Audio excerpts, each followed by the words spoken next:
Welcome back, brothers and heretics, to Grimhammer. Tonight we're diving into what life would be like as a Chaos Space Marine and a Death Guard. Before we get into the madness, be sure to like, comment any videos, topics you want to see in the future. Be sure to subscribe for the Emperor or their Dark Gods, whatever you choose. I want to thank you guys for the support. Y'all have been killing it. Now, let's get into the madness. I woke to the sound of flies. Not the mortal kind. Those had died on this ship a long time ago, the day the air scrubbers finally surrendered and began exhaling nothing but incense smoke, rust, and the faint, sweet breath of corruption.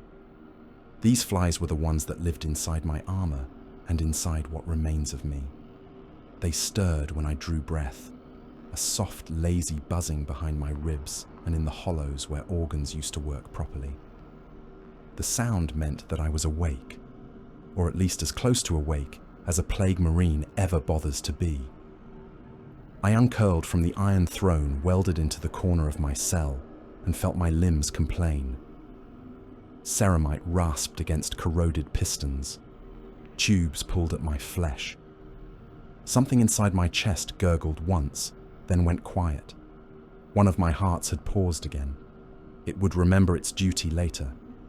The chamber was lit by a single lumen wrapped in stained cloth. Its light filtered through layers of grime. The walls sweated. That was not a metaphor. Brown condensation beaded on the corroded plates and ran in threads down to the scabbed deck, where it gathered in shallow puddles that never dried.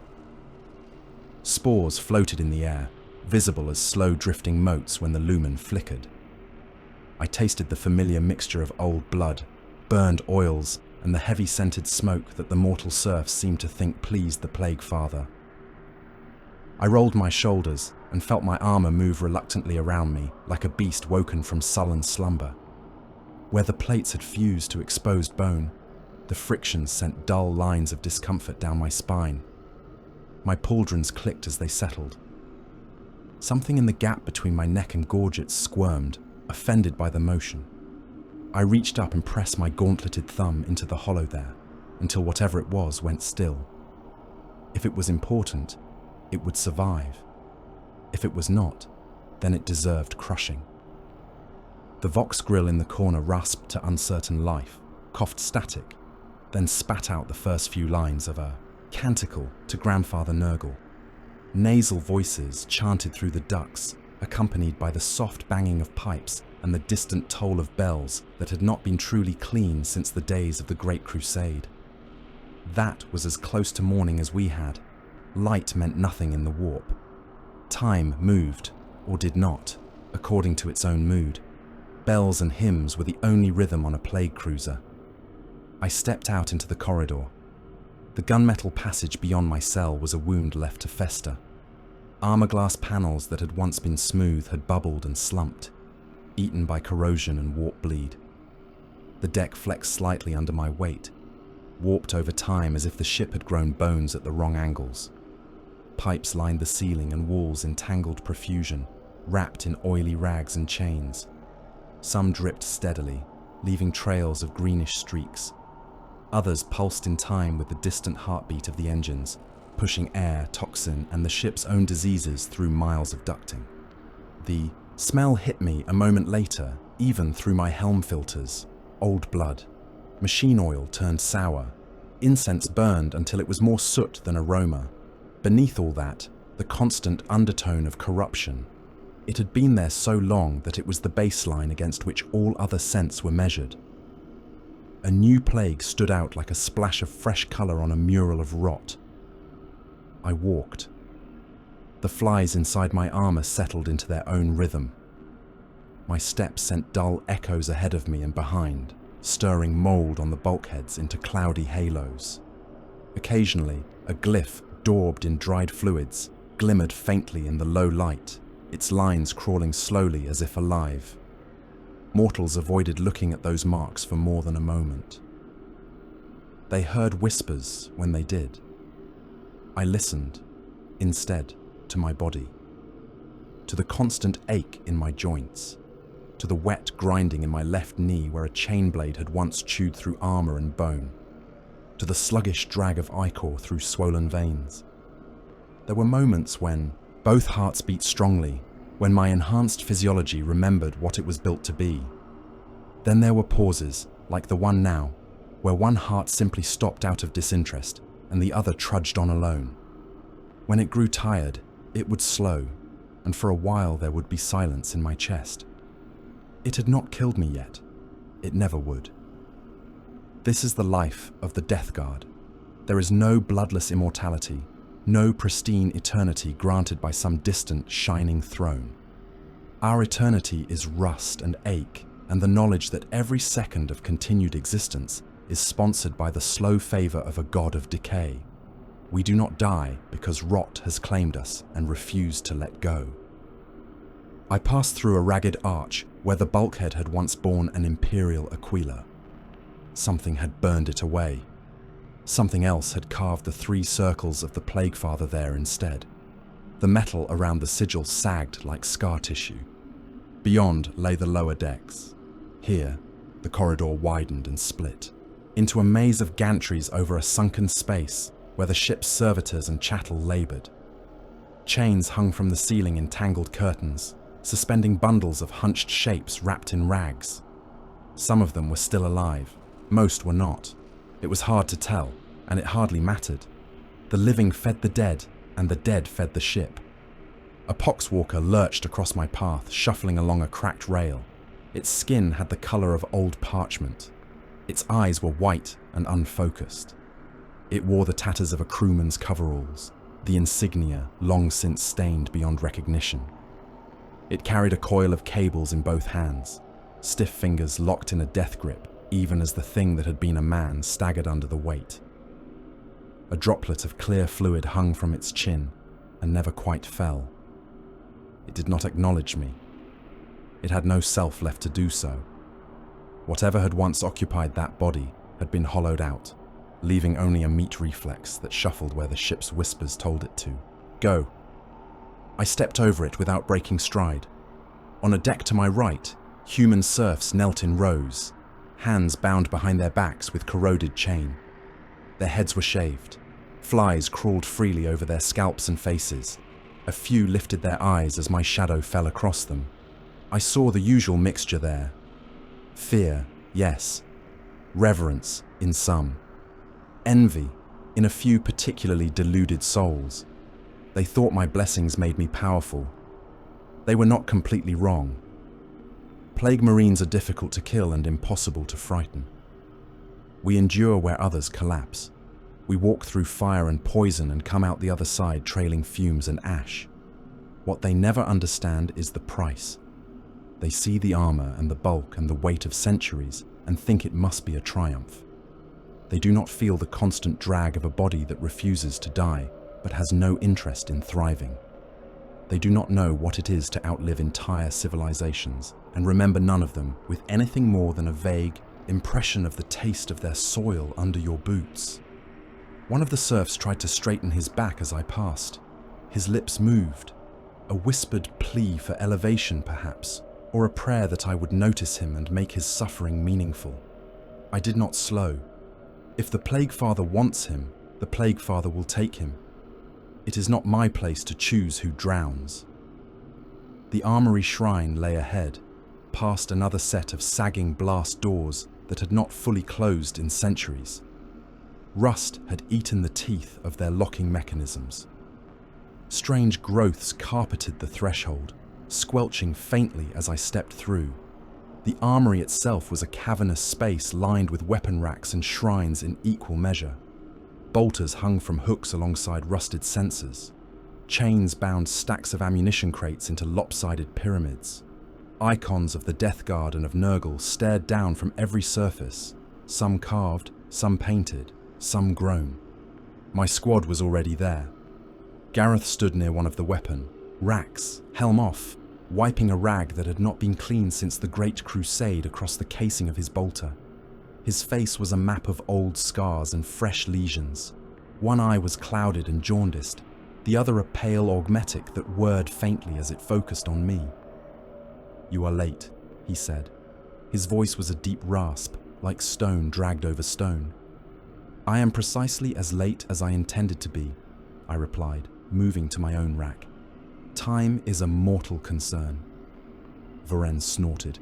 His helm remained sealed, but the sound carried through the Vox bead link between our armor. Spoken like someone who has never had to wait on a pox engine while it decides whether to start. His armor was more swollen than mine, the plates warped outward by generations of gifts. Rust had eaten trails across his chest, leaving bare underlying ceramite exposed like bone. Pustules bulged along one pauldron, some of them pulsing faintly. At the far end of the shrine, the new one knelt before a shrine of welded skulls and corroded chain. His armor was still mostly intact, the marks of its original chapter barely obscured beneath crudely daubed fly sigils and the verdigris bloom of his first infections. He held his gauntleted hands clasped, and his shoulders were rigid with the tension of forced devotion. Garroth followed my gaze and made a sound of amusement. "Our latest brother still thinks he is on parade," he said. "He tried to organize the chattel this cycle, told them to stand in ranks." Voren chuckled over the bead. "How did that go?" The poxwalkers ignored him. The serfs pissed themselves. One of the bells started ringing by itself. I told him that was the Plague Father's opinion on the matter. I took my bolter from its rack. The weight was familiar, a reassuring drag on my arm. Corrosion had eaten a furrow along one side of the casing, exposing the reinforcing ribs beneath. It had seen more worlds fall than any mortal would ever learn the names of. I checked the feed, ran an eye along the sights, felt the faint tug in the weapons machine's spirit as it recognized my touch. "Keep mocking him," I said, thumbing the mag release and seating a fresh one with a heavy click. "He will learn, or he will rot. Either way, he will stop caring about discipline." The new Plague Marine rose from his kneeling position and turned toward us. The joints of his armor creaked. His helm was under one arm. His face still had the symmetry of recent mortality, though one cheek had begun to sag as if the flesh beneath the skin had melted and reformed at a slight angle. "I heard that," he said. "Good," Voren replied. "If you can hear, you can learn. First lesson, polish is not a virtue here." The newcomer glanced down at his armor. He had clearly spent time scraping filth from its plates, trying to maintain some semblance of order. He opened his mouth, then closed it again. Wisdom of a kind. "The last siege broke you, brother?" he asked instead, perhaps attempting defiance. "Garroth speaks as if you are disappointed." "The last siege was too clean," Garroth said. He slung his bolter over his shoulder and reached for a belt of grenades. "The world died in only 7 months." The newcomer frowned slightly, as if unsure he had heard correctly. "Only?" Voren laughed, a low, delighted sound. "Billions of corpses, and he calls it brisk," he said. "You will learn our measure of time, little brother. We count by plagues, not by campaigns." "By how long the screams linger in the Vox," I added, checking the teeth of my plague knife. A few flecks of something brittle and black flaked away. I wiped the blade on a strip of cloth, not to clean it, but to spread whatever remnants clung there. The newcomer shook his head slowly, more in resignation than denial. He moved to his own rack and began to adjust the fit of his armor, adding a few fresh lengths of chain to his chest plate. The links clinked together softly. "Enough," I said. "Garroth, Voren, wits sharpened later. Bolters sharpened now. The bells are not ringing for the joy of it." As if to underline my point, the distant tolling grew louder, a slow, ponderous peal that reverberated through the armory and set the chains swaying. A faint vibration shuddered through the deck as the ship's main drives altered their output. The cruiser was emerging from whatever festering pocket of the warp it had been wallowing in. We turned toward the altar at the center of the armory. It had once been a munitions loading platform. Now it bore a rusted cauldron the size of a battle tank, its rim lined with welded skulls. Thick, dark vapor rolled from its mouth, pouring down its sides like smoke in reverse, pooling at its base before dispersing into the air. Flies circled it in slow, content spirals. We gathered around it, 4 plague marines among many others filtering in from adjoining chambers. Some bore the marks of ancient campaigns, armor so swollen by gifts that it resembled corrupted plate more than anything the Mechanicum had ever forged. Others, like our new brother, wore their corruption lightly, as if still shy of it. No chaplain led our rite. We did not need one. The Plague Father does not demand ceremony, only constancy. I reached into a shallow bowl at the cauldron's base and scooped up a handful of thick, tar-like residue. It clung to my gauntlet, dragging in long strings when I lifted it. I smeared it across my chest plate in a slow circle, then drew 3 lines through it with a thumb. The symbols were half remembered, half improvisation, learned over 10,000 years of devotions and altered by each world's particular strains of filth. Around me, my brothers did the same. Low voices murmured in unison, not quite in time, reciting catechisms so old that the original words had been worn away, replaced by near approximations and regional variants. Some lines still held coherence. Bless us, Grandfather, that we may endure. Bless our foes, that they may feed. The words tasted of rust as I spoke them, faith and fungus. Both took root easily on this ship. Both spread where there was room. As I finished my mark, my gaze caught on a patch of bare ceramite near my shoulder. The armor there had resisted every encrustation, every crude adornment. The metal showed through in its original color, a dull off-white with a faint green tint beneath. The sigil etched there had been scratched at, burned at, painted over and stripped again by war and time. The bones of it remained. The winged skull of the 14th Legion. The Death Guard before the rot. Memory moved in that old groove. For a heartbeat, for 2, I was no longer standing in a reeking armory aboard a plague cruiser. I was on a parade ground lit by hard, honest suns. Armor gleamed in immaculate rows. Bolters were clean, unpitted, stacked in perfect lines. The air smelled of ozone and fresh oil, not of incense and char. The figure at the far end of the field was a distant silhouette, tall and thin, a scythe at his side, his cowl whipping in the wind as he watched his son stand to attention. Mortarion had not yet bent his knee to any god. We had not yet drowned. The bell tolled again, closer now, louder, and the vision snapped like an old bone. The winged skull on my shoulder seemed to shrug beneath the layers of rust. I drew another crude fly sigil over it with what remained of the cauldron's offering until the old mark was once more obscured. The past is a kind of infection if you let it fester. Best to smother it properly. Strategium summons, Garroth said. His augmetic eye focused on the rune flickering across the inside of his helm lenses. Lord of Contagion calls for all company leaders and squad champions.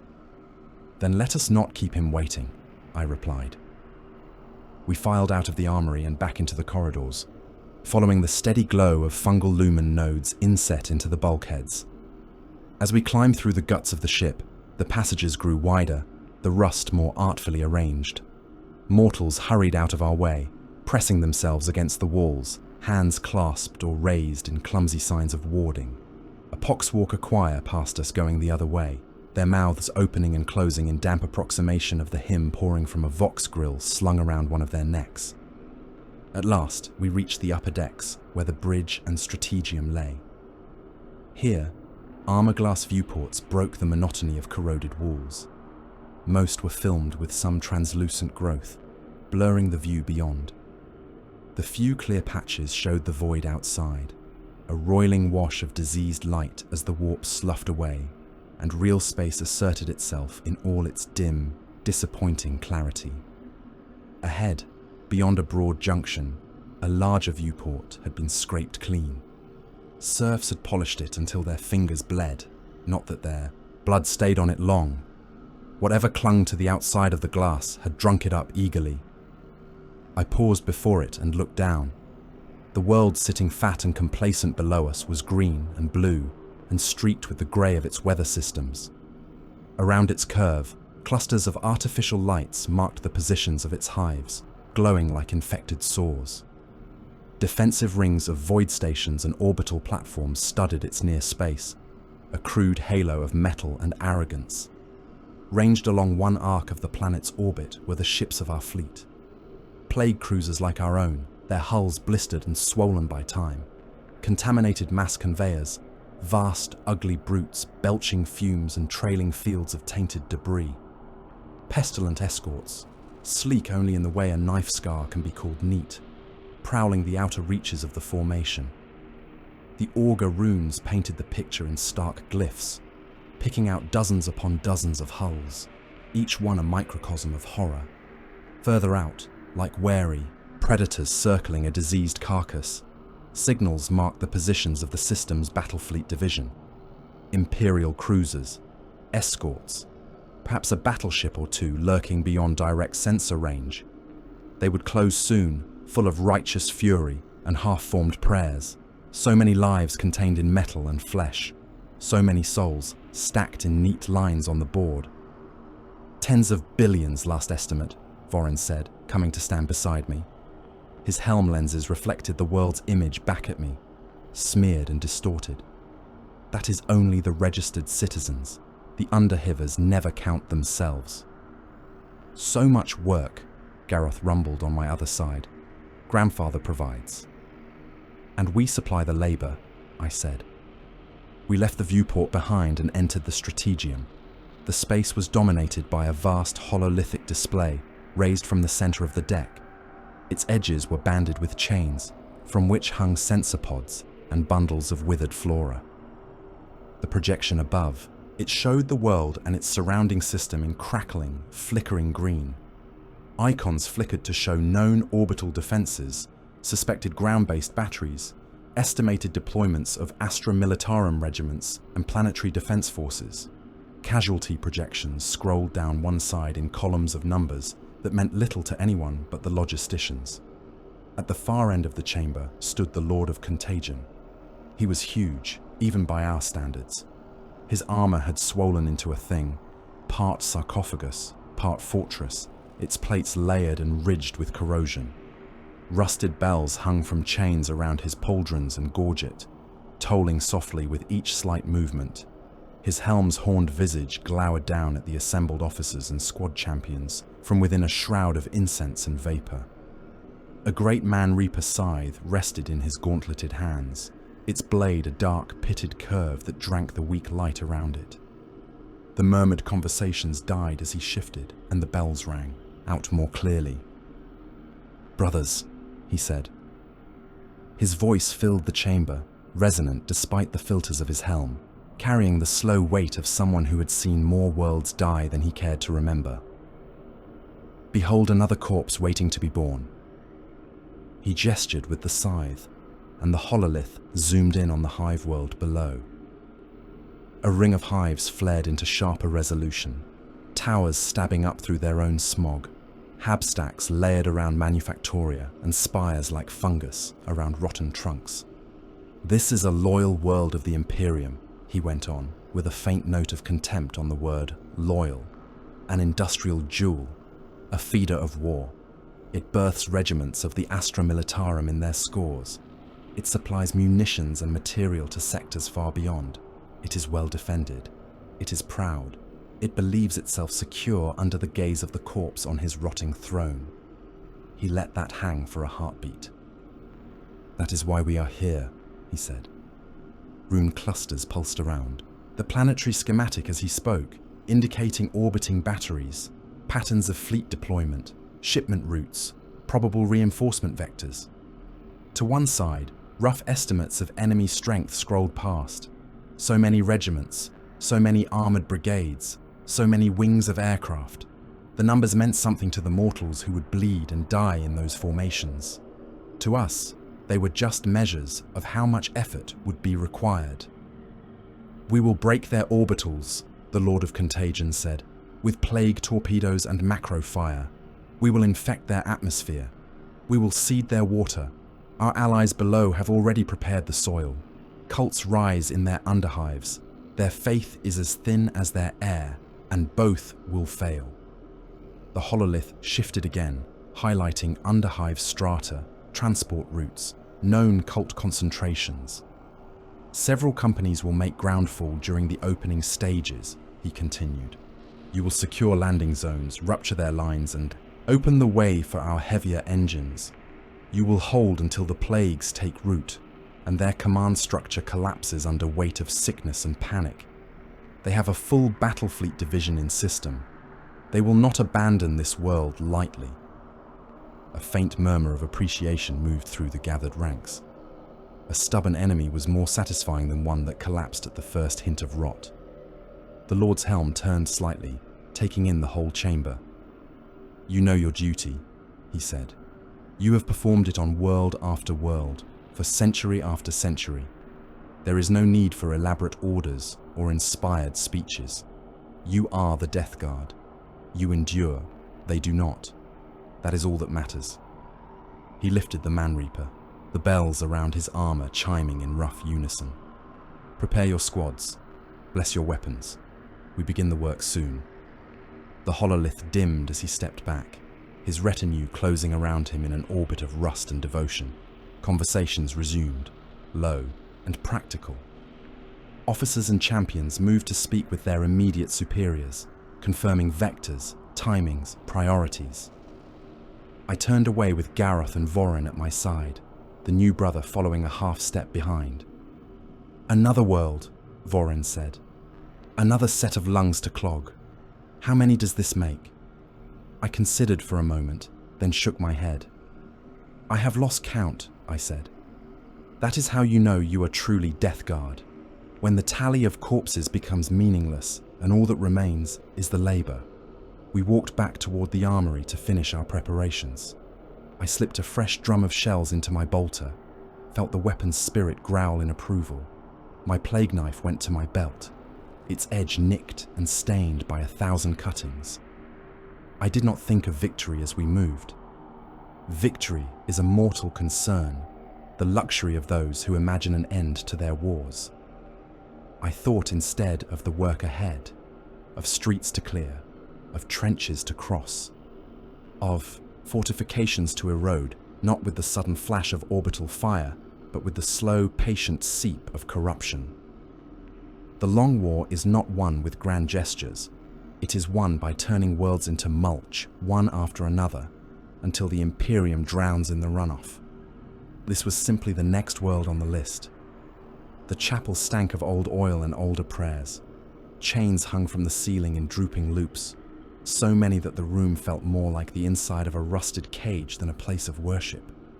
They crossed and knotted above my head, their weight bending the corroded beams.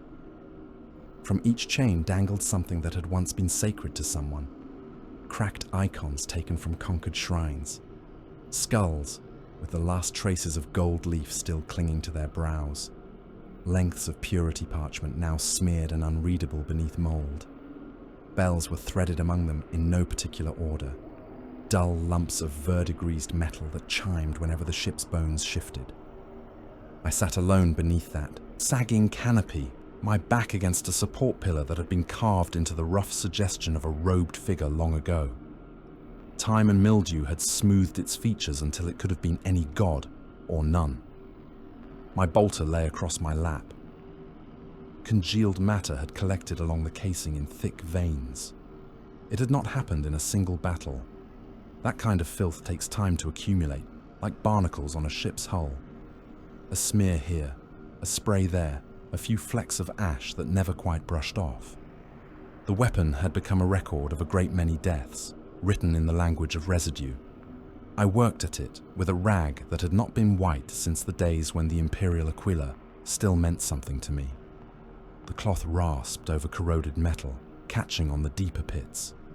Flakes came away in slow, stubborn strips. I was not trying to make the bolter clean. That would have been an insult to the spirit in its heart. I was simply ensuring that the filth did not interfere with the action. A jammed weapon is an affront, not to the enemy, but to the labor. The act was soothing. Bring the rag down. Wipe. Turn the weapon. Wipe again. Check the mag feed. Thumb the release, seat the drum, and feel the heavy click as it engaged. Trigger pressure. Sight alignment. The motions had not changed since I first held a bolter as a newly made legionary. The hands around it had changed beyond recognition. A drop of something viscous slipped from the ejection port and landed on my gauntlet. It spread slowly, drawn out into a thin, iridescent smear by gravity and the faint tremor of the ship. I watched it for a moment, then rubbed it away with the back of my thumb. It left a faint film that did not bother me. This is my life now, I thought. A chapel of rust, a weapon that is never truly clean, a body that will not die no matter how much it deserves to. There was a time when I thought I had been chosen for something better. I remember the sky first. It was not the sky of this ship, which is nothing but bulkhead and cable, and the occasional glimpse of the roiling warp. It was the sky of a world that tried to kill its own children with every breath they drew. The air was poison, heavy and sour, clinging to the lungs like damp cloth. Mists rolled down from mountains where shapes moved that were never named in anything but curses. The people below lived in hollows and shallow valleys, wrapped in rags and scavenged masks, daring the world to finish what it had started. I was a boy then, though the word hardly applies. Childhood on that world meant being old enough to carry a blade and young enough to still believe that tomorrow would be different. We had heard stories of the giants. They came out of the fog sometimes, marching down from heights no mortal dared climb. Warriors in armor that shone even through the poison, their forms blurred by distance but unmistakable. They walked through the air that choked us and did not falter. They were not the same as the monstrous warlords who ruled from their keeps higher up, those shrouded horrors whose servants came down to take tithes of bodies and blood. These giants fought the warlords. They defied the mountains themselves. The day they came to our village, the mists parted as if afraid to touch them. I remember standing in the bare patch of ground that served as a common square, my mask askew, my lungs burning, and seeing a line of them for the first time. Armor like pale bone, marked with green. Helmets that made their faces into blank, impassive visors, bolters locked to their chests. They moved with a precision that the rabble of our local militia could never match, as if every step had been rehearsed. Behind them came servitors bearing crates. Behind those, scribes and soldiers in crisp uniforms that had not yet learned to sag under this world's weight. One of the giants stepped forward. He removed his helm. His face was a map of old scars and new resolve, the skin stretched tight, over a frame that was not quite human in its proportions. Too dense, too controlled. His eyes were like drilled ice. He spoke. His words were relayed and repeated by the mortal officers, translated into the harsh dialect of the valley. I do not remember every syllable. I remember the meaning, "You have lived." That impressed him. Many did not survive the poisons long enough to stand before him.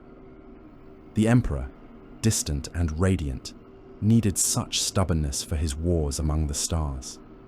Those who were strongest, fastest, most ruthless would be taken. They would be remade. They would become as he was, clad in armor that no mountain fog could chew through, bearing weapons that rendered poison and petty warlords irrelevant. They offered us ascension. Of course I stepped forward. So did others. Some were boys like me, too young to have earned their scars. Others were grizzled hunters and gang fighters who had learned to read the winds and the moods of the poison clouds.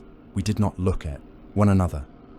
We looked at the giant, because we all knew that this was a moment that would decide whether we remained meat in the mud or became instruments of something greater. The trials were not kind. We ran through the fog until our masks clogged and our legs shook. We wrestled in pits, while unseen things hissed and slithered just beyond the torchlight. We were made to climb slopes where the air changed from merely poisonous to actively malicious, turning lightheadedness into hallucination. Some fell, some did not rise again. Their bodies were left where they lay. No one wasted strength dragging them back. Those who survived the trials were taken to the giants' fortresses. There, the true work began. Needles, knives, the slow grafting of gene-wrought organs into mortal flesh, weeks of fever and pain, Months of regimented training, years of unlearning the twitchy movements of valley rats and replacing them with the disciplined stride of a legionary. I remember the first time. I saw my reflection in a polished plate of ceramite. The boy who had walked up from the valley was gone. In his place stood something broader, taller, encased in armor that hummed faintly with restrained power. The winged skull of the 14th Legion glared back at me from the breastplate. My hands bore a bolter, and it felt as though it had always been there. At that time, becoming a living weapon felt like redemption. The poisons of my birth world became a footnote, an amusing detail about my origin that impressed mortals and amused my brothers. I walked beneath the Imperial Aquila and believed, as we all did, that we were part of something rational. The Great Crusade was a machine, grinding across the stars, stitching fractured human worlds together under a single rule. It had rules, it had aims. When we killed, we did so because compliance required it. We stood in immaculate gun lines upon ash plains, our armor fresh from the attention of mortal serfs, our bolters clean. The enemy formed opposite us in their own ragged lines, clutching whatever weapons their defiance could muster. We advanced. We fired in ordered volleys. The enemy broke. Sometimes we were ordered to grant mercy, sometimes not. Cities burned in controlled patterns, their destruction logged and justified in the language of tithes and strategic necessity. War, then, had the look of order to it. It was bloody, yes. Men and women and things beyond such simple terms died in their thousands at our feet. But there was always a reason written in some ledger. A governor had refused to bow. A world had harbored witches. A culture had clung too tightly to its own gods. We brought a new god, one made of reason and iron and the promise of a better future, or so we told ourselves. I wore the Aquila on my armor. When the banners were raised after a campaign, I felt something that might have been pride. We were the Death Guard then, but the name spoke of our endurance, our ability to bring a clean end to dirty wars, not of what we would become. The change did not come in a single moment. There was no sudden turn from light to shadow. It crept in at the edges, like mold under paint. Orders grew stranger. Word came from beyond our sight, from lords whose faces we were seldom permitted to see. New iconography appeared alongside the old. The name of the emperor was spoken a little less often, his visage appearing a little less frequently in shrines. In its place, we saw more of our Primarch, Mortarion, the pale giant of Barbarous, who had walked up from poison mists, much like those of my own youth, and carved his path with his own scythe. We trusted him. Why would we not? He had led us through uncounted wars. He had taught us that endurance outlasts all things. When his orders changed, when our deployments began to take us into stranger parts of the galaxy, into regions where the warp writhed more violently than anywhere we had been before, we did not question. Questioning was for those who had not been forged properly. The fleet sailed into storms that the navigators muttered about in private. The air aboard the ships grew heavier. The decks creaked a little more. Officers spoke in whispers when they thought we could not hear. Chaplains altered the litanies, smoothing away references to the Emperor's divinity, emphasizing instead the necessity of obedience, the inevitability of change. And then the sickness came. It began like any plague. A cough here, a fever there. Mortals fell first, of course. They always do. Serfs in the lower decks, crews in the engine rooms. The medici could not match the rate of spread. Their reports grew more frantic, then stopped. That much was ordinary in its way. Plagues come and go. Some worlds die, most do not. This one did not stay in the lower decks. Legionaries began to fall ill. Power armor that had marched through rad storms and chem barrages began to fail. Auto sensors flickered. Internal feeds clogged. Joints seized. We coughed in our helmets and tasted our own blood. Organs that had been engineered to resist almost anything started to falter. One heart at a time at first, then entire circulatory systems.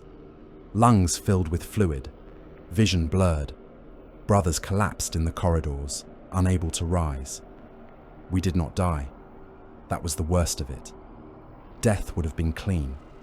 Instead, we lay in our own armor, feeling our bodies dissolve around us, feeling each breath become an effort, each heartbeat a question. We heard the ship groaning around us, heard the distant tolling of bells that no mortal hand had set in motion. The warp pressed close. Disease oozed through the walls, more metaphysical than microbial. Days or years passed. Time meant nothing in that storm. I remember lying in a darkened hold, my armor clamped to a rack to stop me sliding as the ship pitched and rolled. I could not move my limbs. My helm lenses showed only brief, flickering images. A brother strapped beside me wheezed, quietly, each breath a struggle. His name is lost to me now, forgotten somewhere among the later centuries, but his voice has remained. "Better to die," he rasped. "Better oblivion than this." My throat was too raw to answer at first. When I could force sound past it, it came out as a rough croak. "Death is a kind of escape," I managed. "We were not made to seek escape." "Made," he said, choking around the word. "We were remade. Now we are being unmade. I would welcome the finish." "You think this is unmaking?" I asked. "Listen." The ship groaned again, but beneath that, I heard something else. A slow, patient pulse, a sense of attention, vast and indifferent, turning toward us. Flies buzzing in places where no air should move. The tick of drip after drip after drip as fluids pooled in unseen hollows. "We endure this," I said. "Whatever waits at the end of it will not be oblivion. It will be purpose." He laughed then, or tried to. It turned into a fit of coughing that left dark flecks on the inside of his helm. "Purpose," he whispered when it passed. "You still cling to that." "It is all I have," I replied. "Then keep your chains," he said. "If someone offered to cut mine, I would hold my wrists out gladly." He did not have that choice. None of us did. At some point, during that slow drowning, the ship shuddered in a way it had not before. The pressure changed. The bells fell silent for a moment, as if listening. The sense of attention sharpened. I did not see Mortarion kneel. I did not walk in the gardens of filth that legends later spoke of, where every leaf is a festering sore and every breeze a carrier of mutating spores. I was a legionary, strapped to a rack in a dark hold, blind and half mad with fever.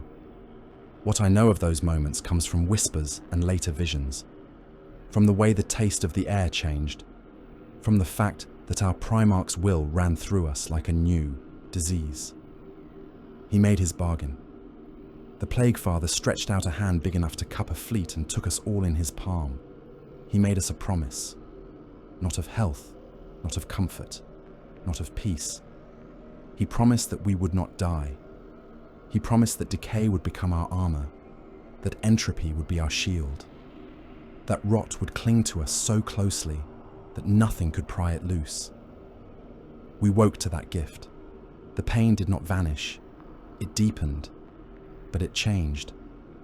Where before it had been the pain of a system failing, now it was the ache of a system being repurposed. Flesh knitted itself back together in forms it had never been meant to take.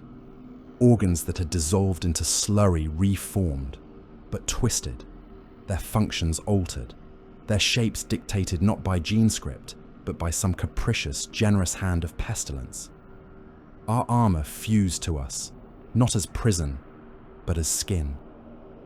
I remember the moment I tried to stand and felt my legs obey. My joints screamed, but they moved. Fluid sloshed somewhere it had not sloshed before, but it did not pour out of any hole. My vision cleared, not to the crisp clarity of a fresh autosense feed, but to a softer haze in which every mote of dust, every drifting spore, every droplet of condensation seemed to glow with its own sickly light. I was not clean. I would never be clean again, but I was alive. My brother beside me rose more slowly. His laughter, when he found his feet, was strained and edged with hysteria. "This is not life," he said. flexing one hand and listening to the wet creak of newly swollen tendons. "This is cruelty. It is endurance," I answered. Or perhaps I only thought it. The memory blurs. We have been made into weapons that cannot be blunted. The long war has only just begun. The Imperium thinks it can outlast us. Let it think so. He shook his head, the movement making the pustules along his neck jiggle obscenely.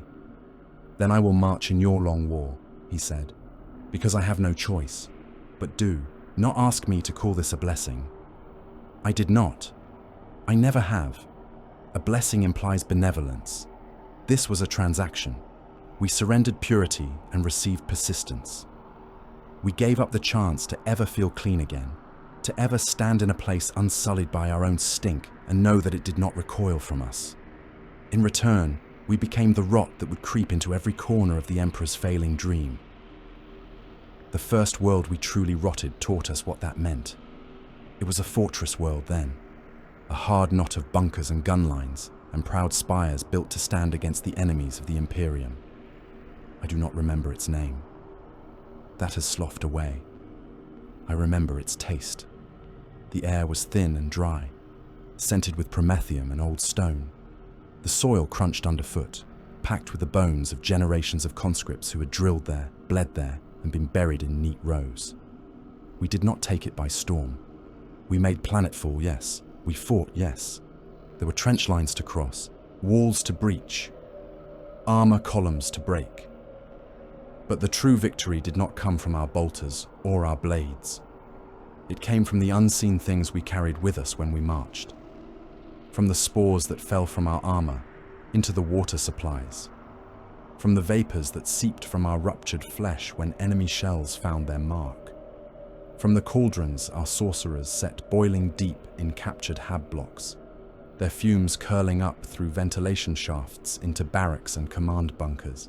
At first, the defenders fought as they had been trained to do. Lines held. Orders were obeyed.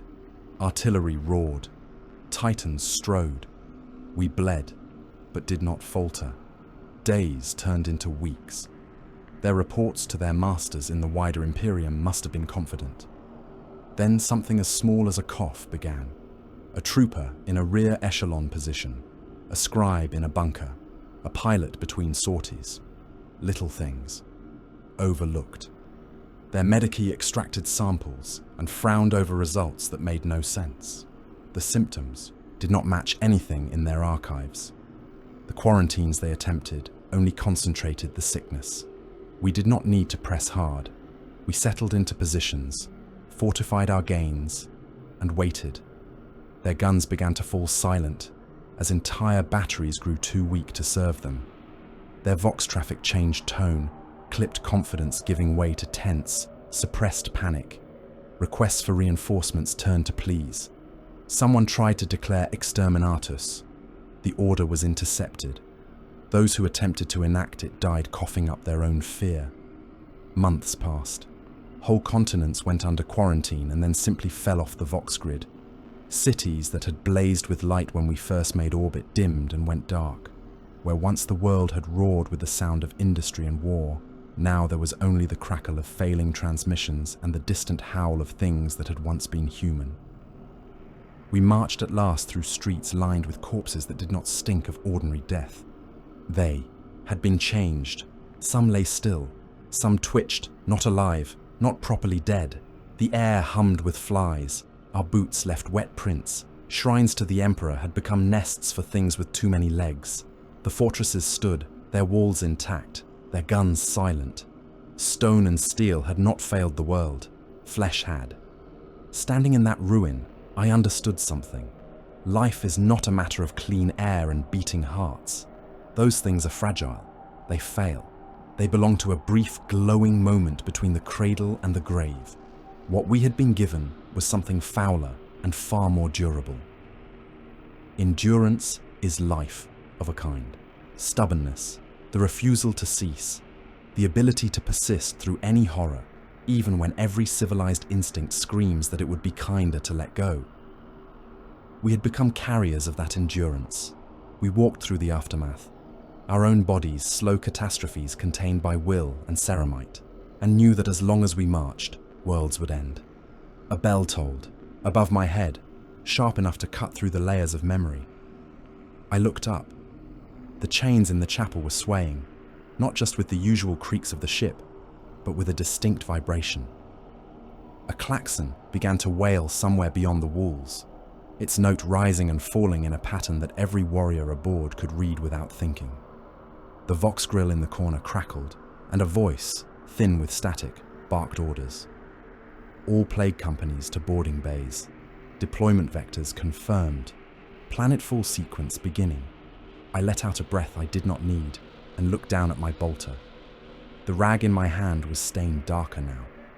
The weapon's casing had been scraped to the point where the worst of the clinging matter no longer obscured the important lines. It would cycle smoothly. The spirit within it was awake and alert. That was all that mattered. I set the rag aside, rose to my feet, and slung the bolter across my chest. My armor complained, then settled. Flies stirred under my breastplate, then quieted. I rolled my shoulders once, feeling the weight of centuries settle back into their familiar grooves. The past slid away beneath fresh layers of grime, the boy in the poison mist, the legionary under the Aquila, the fevered wreck on a rack in a dark hold, the newly made servant of a god of rot walking through his first dead world. All of them are me, and none of them matter as much as the work waiting in the boarding bays. Another world was calling, another set of lungs to clog, another ledger of lives to turn into a smear of forgotten residue. I left the chapel of rust and chains behind, and followed the sound of the klaxons toward the heart of the ship, where labor awaited. The launch bay was a throat about to vomit war. It stretched away in both directions, a cavern of corroded metal and flickering lumens, its roof lost in shadows threaded with cables and chains. The deck thrummed under my boots as the plague cruiser adjusted its orbit, a slow, heavy pulse that made the dangling hooks and rusted gantries sway. The air was thick with exhaust fumes and incense and the sour metallic tang of old blood baked into every plate. My Phytic blight haulers crouched along one side of the bay, like hunched, sullen beasts, their corroded carapaces glistening with slime. Smoke belched lazily from their exhausts, carrying with it a stink of promethium and rot. Rusted tanks waited beside them, hulls once proud and clean, now swollen by corrupt growths and sheathed in flaking corrosion.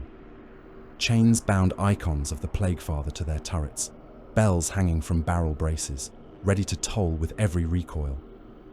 Between those hulks, in ordered ranks that mocked the chaos of the chamber, stood the Death Guard, plague marines in their dozens and scores, each one a small catastrophe contained in plate.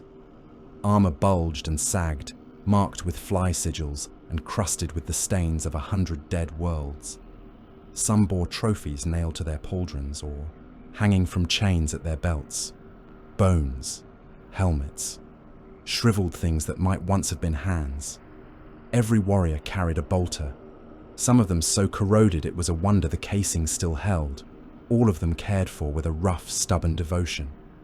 Human cultists scurried among them like vermin beneath a herd of great beasts. They clustered around the waiting dropcraft, chanting in raw, untrained voices. Their robes were threadbare, stained by oils and blood, and things less easily named. Some bore brands burned into their flesh, crude representations of the three circles etched over old imperial iconography. They swung sensors on chains, sending up fresh clouds of fetid smoke that crawled along the hulls of the craft and seeped into every crack. The drop barges themselves sat on their grav cradles like grounded carrion birds. They had once been Thunderhawks, proud marks of the Legion's Astartes, built to clean specifications and maintained by men who believed that sacred engineering could keep the void at bay. Those days were long gone. Now their hulls were a patchwork of original plasteel and alien accretions. The lines of the Aquila had been burned away or buried beneath sculpted fly sigils and crudely welded icons. Rust had eaten furrows into their flanks, exposing ribs that had no right to be there. Bells hung from their wing roots, chiming softly whenever the drive cycled. Our squad gathered at the foot of one of those craft. Garroth stood with his arms bare, helm mag locked to his belt, running thumb and forefinger along a length of chain he intended to add to his harness. The skin of his forearms had the texture of old leather left too long in damp air, scored by scars that no longer healed in straight lines. Voren checked the feed on his bolter for the third time, helm tilted as if listening to some private argument between the weapon's spirit and his own patience. The new brother hovered a little apart, as if uncertain where exactly he fit in this tableau. His armor still bore clean lines in places. The sigils of his former allegiance lurked beneath hastily daubed symbols of Nurgle, glimpsed in the gaps where fresh corrosion had not yet taken hold. He flexed his gauntlets as if unused to their current weight. "Look at this," Garroth muttered over the vox, jerking his chin toward the drop barge. "Hive assault, street fighting, trench work. We should be taking the Orbital Bastion. That is a proper challenge. That is craft." He spoke in the tone of a mason complaining that he had been given a sledgehammer instead of a chisel. "You still dream of clean anchorages and grand void duels," Voren replied, amusement colouring his rough voice. "You are old, Garroth. You yearn for your youth. Learn to savour the simplicity of grinding hab blocks into slurry." "Breaking an orbital bastion takes finesse," Garroth insisted. "This is just being hurled into the midden and told to stir it with your boots." "There are said to be over 20 billion souls on that world," I said. I tightened the last strap on my harness and checked the seal where my gauntlet met my vambrace. "You call that mundane?" Garroth grunted, non-committal. "A siege is a siege," he said. "Planet or platform, it dies the same." "Not quite the same," Voren countered. "Up there, if something goes wrong, the atmosphere leaves and everyone dies together. Down there, the air clings and the rot has time to work. It is slower, more instructive." The new brother cleared his throat over the link. "You would prefer the Orbital Bastion?" he asked Garroth. "Over a hive with that many souls to harvest?" Garroth shrugged, the motion making the bells on his backpack chime softly.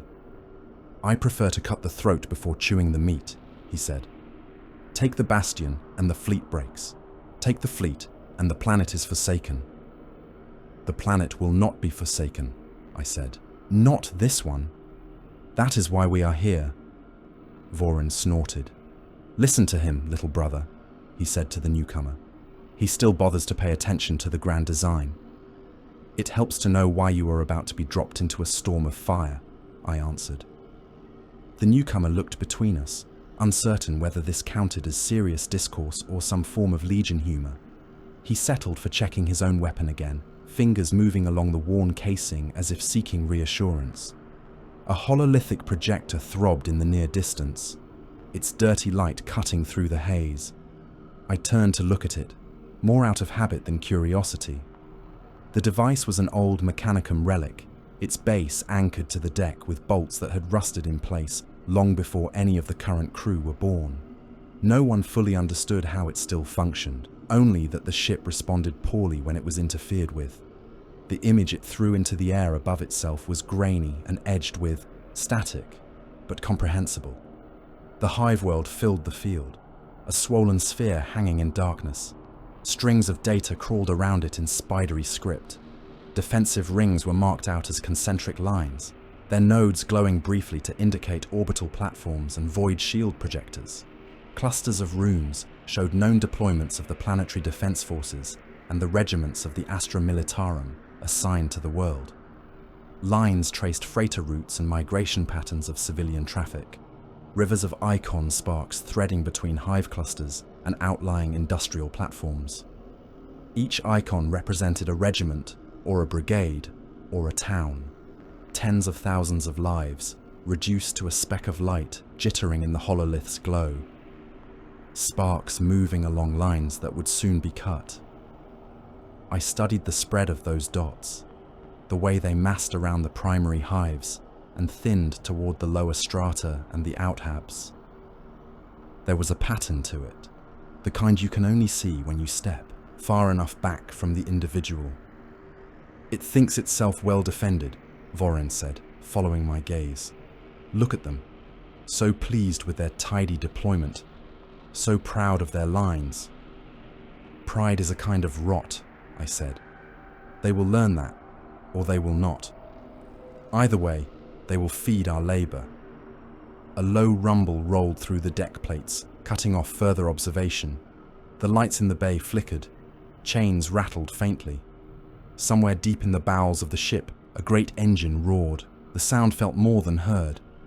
The vibration set the mephitic blight haulers snarling and belching thicker smoke, their machine spirits stirred by the promise of imminent violence. The first exchange had begun. Plague torpedoes, fat with spite and whispered curses, slid from the launch tubes of the cruiser and its sisters. Their drives flared, pushing them out into the void toward the orbiting defenses and the proud Imperial vessels taking station around their ward. At the same time, macro batteries spoke. Their heavy booms transmitted through the ship's structure as massive slugs of metal were hurled across the gulf. The Imperial guns answered. Lances of coherent light stabbed back through the darkness. Some of those beams found their mark, chewing scars into the hides of our outermost ships. Others glanced away, deflected by void shields that rippled and flared. All of that existed for me as a series of shudders and distant impacts. I imagined an Imperial battleship, its hull painted with the symbols of some distant segmentum command, struck along its spine by a plague warhead. I pictured the shell biting through armor and inner bulkheads, the charge within bursting not in flame but in something slower, crueler, corrosive vapors flooding compartments, unseen contagions whispering through air recyclers, men choking on froth and fear, thousands of lives snuffed out in vacuum, their bodies freezing into brittle statues that drifted until their own. Fleet gunners pulverized them in panic. Background noise, prelude. The real work waits on the ground. The bay's far doors ground open. Their inner surfaces were layered with sigils and chained skulls, their mechanisms half visible through torn plating. It took them an age to part, shrieking against their own warping, but they obeyed. A figure waddled through the gap, flanked by two trailing attendants in ragged armor. The stench reached us before he did. The foul Blightspawn's armor was a swollen, bulbous mass, its silhouette warped by protruding tanks and tubes. Pipes slithered from his backpack into a weapon clutched in both hands, a heavy projector whose nozzle wept slow, viscous drips. His helm was a distorted lens that bulged outward, veined with something like fungal growth. Bells chimed with each ponderous step he took. His attendants carried slates and incense sticks, the latter of which struggled to impose their faint, sweet smoke over the fog of his own effluvia. Squad champions and company officers turned toward him as he reached the center of the bay. The hololith's glow painted his armor in sickly green. "Brothers," he gurgled, voice bubbling through layers of vox distortion and whatever biomass clogged his throat. "The hour is upon us. The Imperium scratches at our hulls, but its claws are dull. We will not be denied." He gestured with the nozzle of his weapon toward the holographic world. "The bombardment will breach their orbitals," he said. "Not with fire, though there will be fire, but with gifts. Plague warheads will crack their plates and seep into their systems. Spores will ride their own air into the lungs of gunners and officers alike. Some shields will fail outright. Others will flicker. Others will stand. That is where we come in." He tapped a rune cluster, making it flare. It represented one of the major hives, a stacked monstrosity of hab blocks and spires. "Multiple companies will make groundfall," he continued. "Some will descend into the underhive, to meet our faithful there and fan their uprisings. Some will strike at the mid-hive, where the manufactoria lie and the regiments muster. Others will land in the sprawl, in their worker warrens and transit hubs, to break the spine of their logistics. Wherever you fall, you will hold. You will anchor the plagues. You will keep the pressure on until their structures fail and their courage rots." His helm turned, lenses sweeping across us. "Our mortal allies on the surface are already at work," he said, thick satisfaction in his tone. "Cults rise, Priests whisper new litanies in the ears of their flocks. When the skies turn green and the first coughs begin, they will light the fires we have prepared for them. From above and below, the hive will be unmade. The bells hanging from the blight haulers' harnesses chimed as if in answer. That is your task, the Blightspawn finished. Endure, spread, hold. The Plague Father will do the rest. He waddled away, attendants trailing, leaving the echo of his words and his smell to settle over us. Gareth exhaled a sound that might have been a chuckle. Endure, spread, hold, he said. Such simple orders. I almost miss the days when commanders tried to be poetic. If you yearn for speeches, I am sure the Imperium will oblige when we crack their lines, Vorin replied. They always send someone to shout about duty before their men die. Their words will not matter, I said. Their lungs will close before they can finish them. See, you can be poetic, Vorin said. We moved toward the open ramp of our assigned drop barge. The craft's interior was a cramped, cluttered space, its walls lined with harness points and racks for ammunition. What had once been clean, purposeful metal was now a patchwork of plates welded over deeper wounds.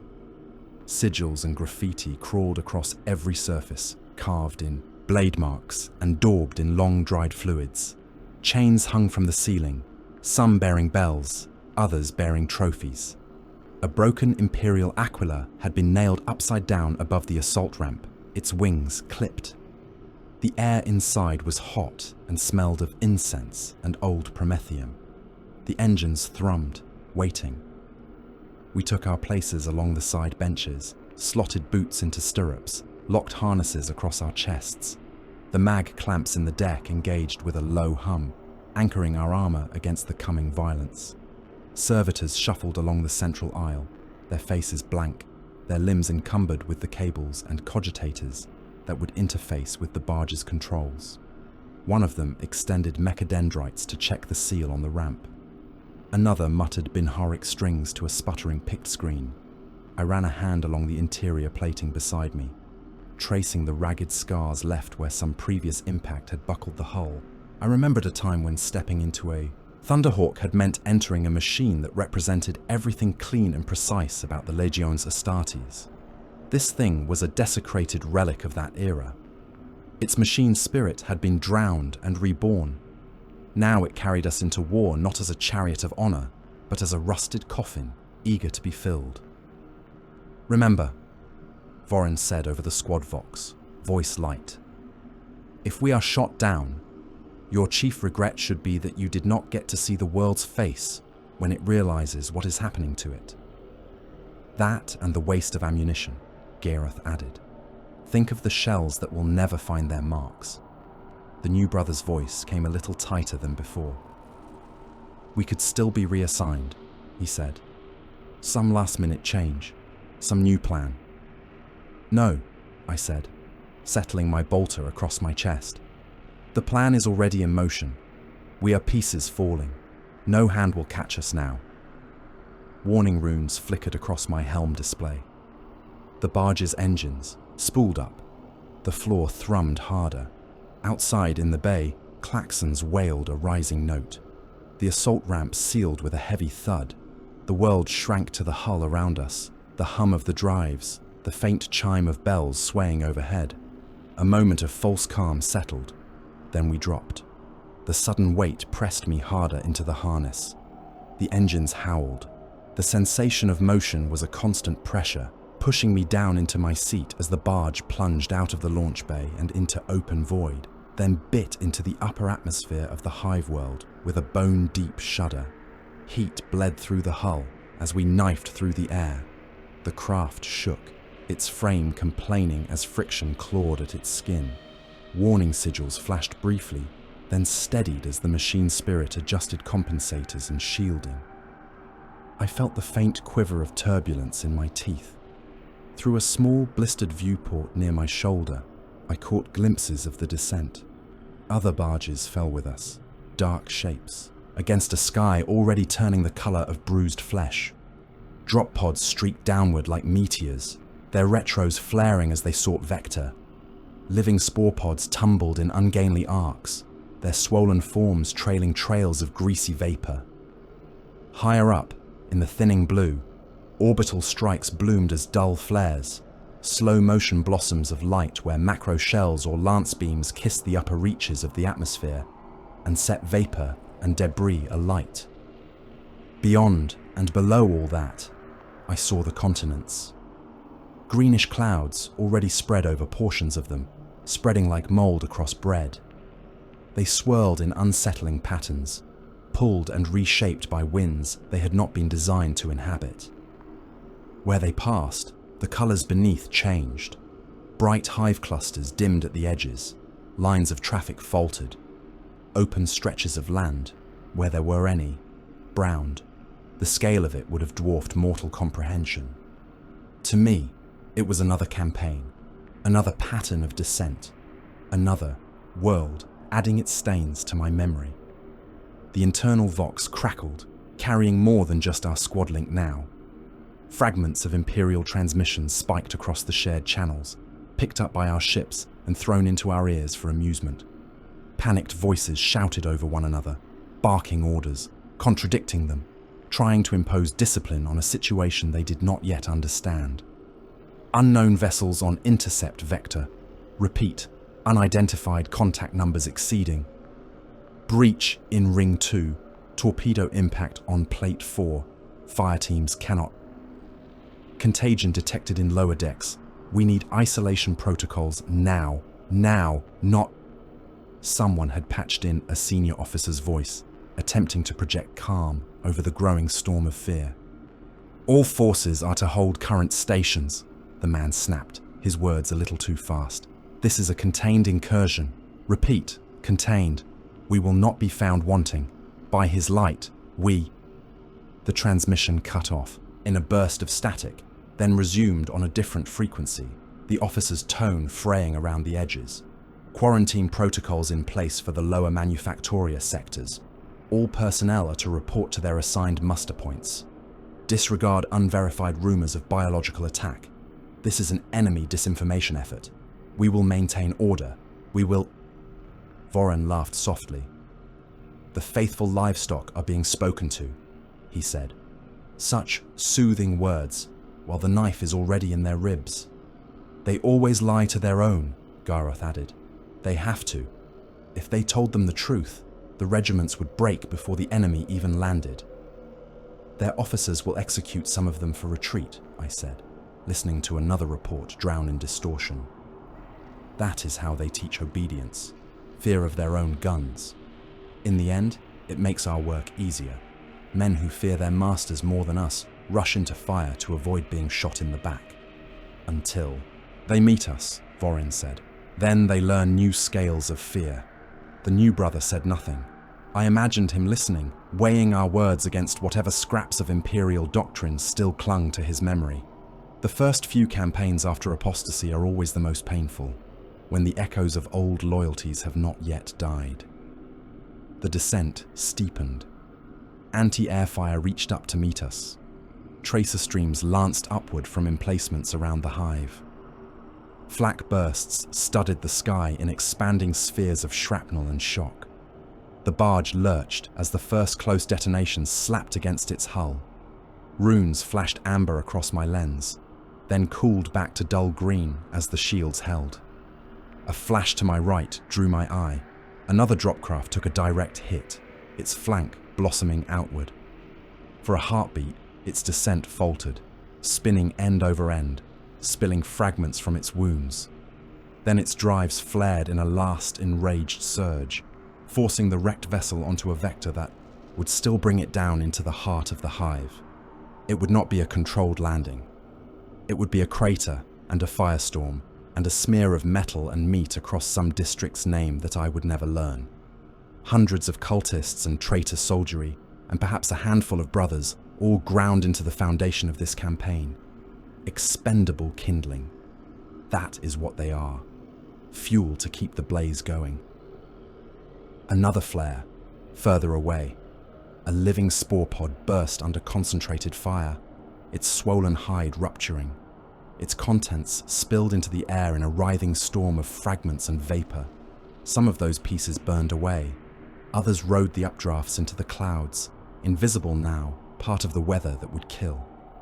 A sharp shudder ran through our own craft as a near miss rattled its frame.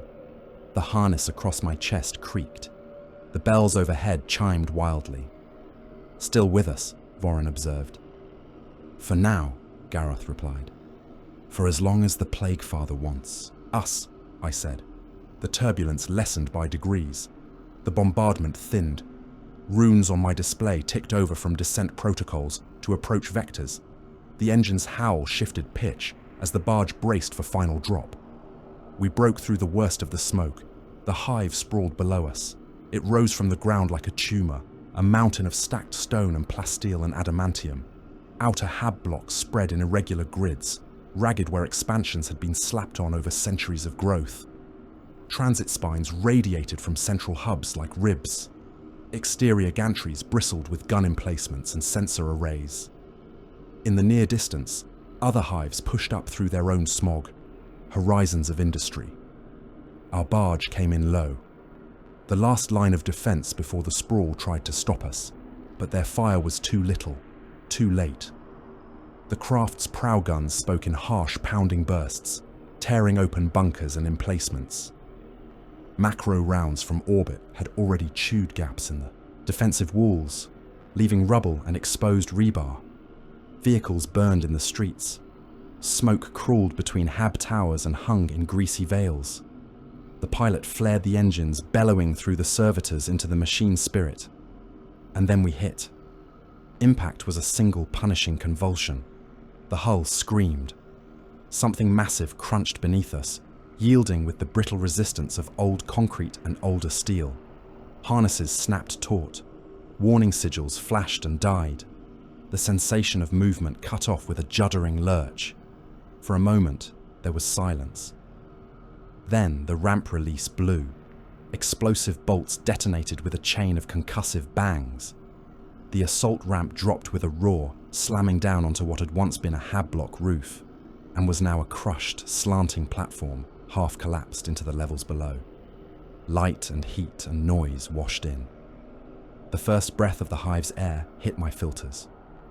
It carried the reek of promethium exhaust and human sweat and the tang of fear. Beneath that, already present, despite the short span of time since the first spores had fallen, was the sour, cloying undertone of sickness, panic and decay rising together. I rose from my harness, bolter already in my hands. Lasfire snapped across the opening of the ramp in wild, panicked patterns, leaving streaks of energy in my autosenses.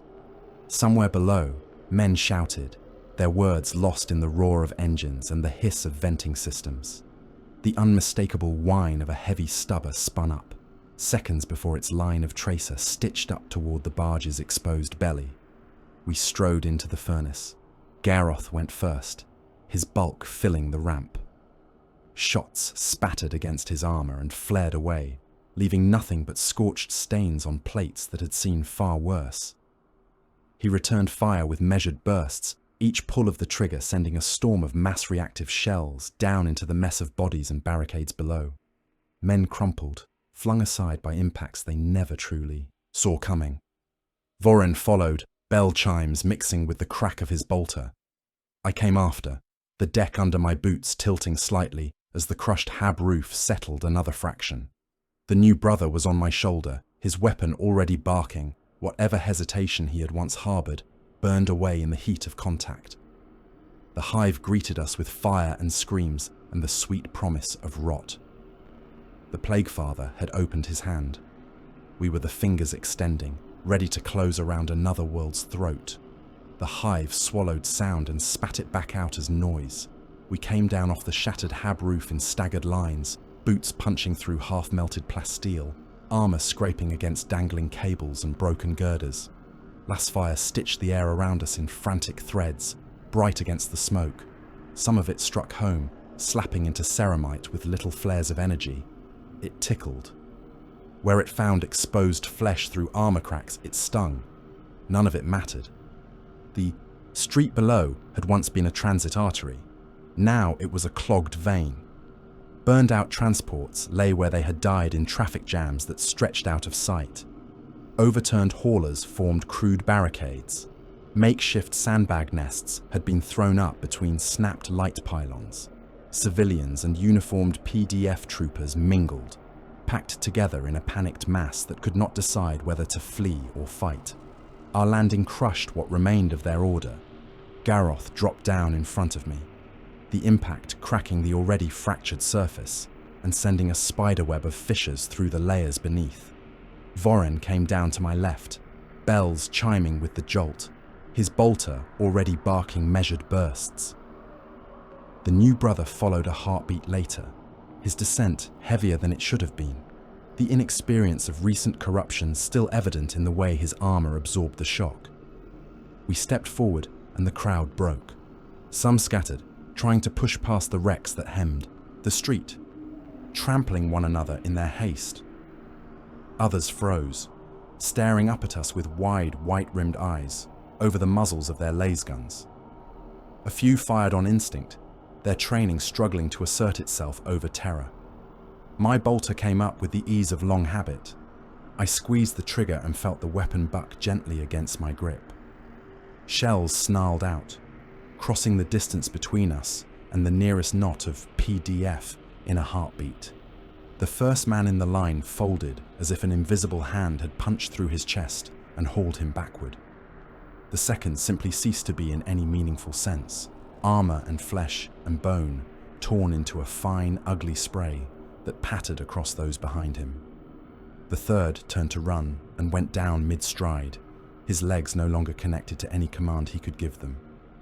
They were just silhouettes in my sight picture, shapes where my rounds found purchase. Each burst turned men into anonymous pulp and dust. They were not kills to be tallied, not opponents to be respected. They were obstacles, like sandbags and razor wire and the occasional wall. You do not count the grains of sand in every dune you cross. You note only that the desert continues. Last fire continued to snap and hiss, but the volume faltered. Civilians screamed, their voices thin and high against the deeper thunder of our weapons. A few of them tried to push through our line, desperate to escape the killing ground. They bounced off us like moths against a furnace wall. One ran straight into my chest, rebounded, and fell at my feet. I stepped forward, and my boot came down. There was a brief resistance, and then nothing. We advanced. The Hab Street narrowed as it descended, the shoulders of the hive pressing in. We waded through the debris of broken lives. Personal possessions lay scattered and crushed underfoot. A child's toy, a food canister, its contents smeared across the ground and mixed with darker stains. A prayer icon, its depiction of the Emperor worn, smooth by use, now lying face down in a puddle. Resistance stiffened as we approached the first proper cordon. The PDF had dug in where several streets met, pulling half-wrecked ground cars and freight haulers into a line, reinforcing them with stacked crates and whatever armor plating they could cut loose from nearby structures. Heavy stubbers chattered from firing slits hacked into the vehicle's sides. Autocannon emplacements squatted at the corners, their crews sweating behind gun shields as they hosed fire up the street. Mortals died in droves before we reached that line. They died at our hands, at the hands of their own officers, under the treads of their fleeing comrades. They died from the first thin edge of sickness creeping into their lungs and joints. They died screaming. They died silently. They died not understanding why their carefully memorized marching songs and liturgies had not protected them. We kept walking. By the time we reached the cordon, the autocannon, crews were already shaking. Their fire grew erratic. Some shells went wide, chewing into the already ruined Hab facades. Others struck us squarely, slamming into plate with enough force to jolt our steps, to crack seals, to dent casings. Fragments stung where they slipped through gaps. Pain lit up old nerve pathways and then faded, drowned under the slow tide of our unnatural endurance. I raised my bolter and put a burst through the nearest gun shield. The heavy weapon's chatter cut off mid-roar. A second burst, a third. The emplacement fell silent and stayed that way. Voron raked the barricade with fire, walking his shots along it with the lazy precision of someone watering a field. Gareth waded into the gap we had opened, shouldering aside the wreckage and the screaming bodies tangled in it. The new brother followed, firing short, disciplined bursts despite the maelstrom, some reflex of his former training still guiding his hands. The line broke, not with a dramatic rout, but with a slow sagging. Men flinched away from firing positions. Officers tried to rally them, vox amplifiers barking orders that no one wanted to obey.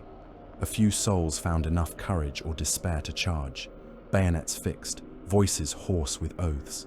They died under our guns or broke themselves on our armor and were swept aside. Behind the cordon, the hive's guts opened wider. Trenches had been hacked into the sprawl in desperate shallow lines. Rubble served as revetment. Sandbags sagged under their own weight, their sacks rotting from exposure to whatever chemical fogs had begun to seep down from higher levels. Men shivered in those trenches, coats pulled tight against cold and fear, lasguns clutched close. We dropped into that work like a stone into a pond. Clearing the first trench was a matter of momentum. We hit the nearest section with enough force to throw bodies bodily from it, sending them sprawling across the firing step. Grenades rolled along the duckboards, their detonation flinging up sprays of dirt and broken bodies. A few squads tried to stand and fire, but the sight of plague marines dropping into their lines scattered their discipline as surely as any explosive. We moved along the trench, bolters spitting at close range. The confined space amplified the noise until each shot was a hammer blow against the skull.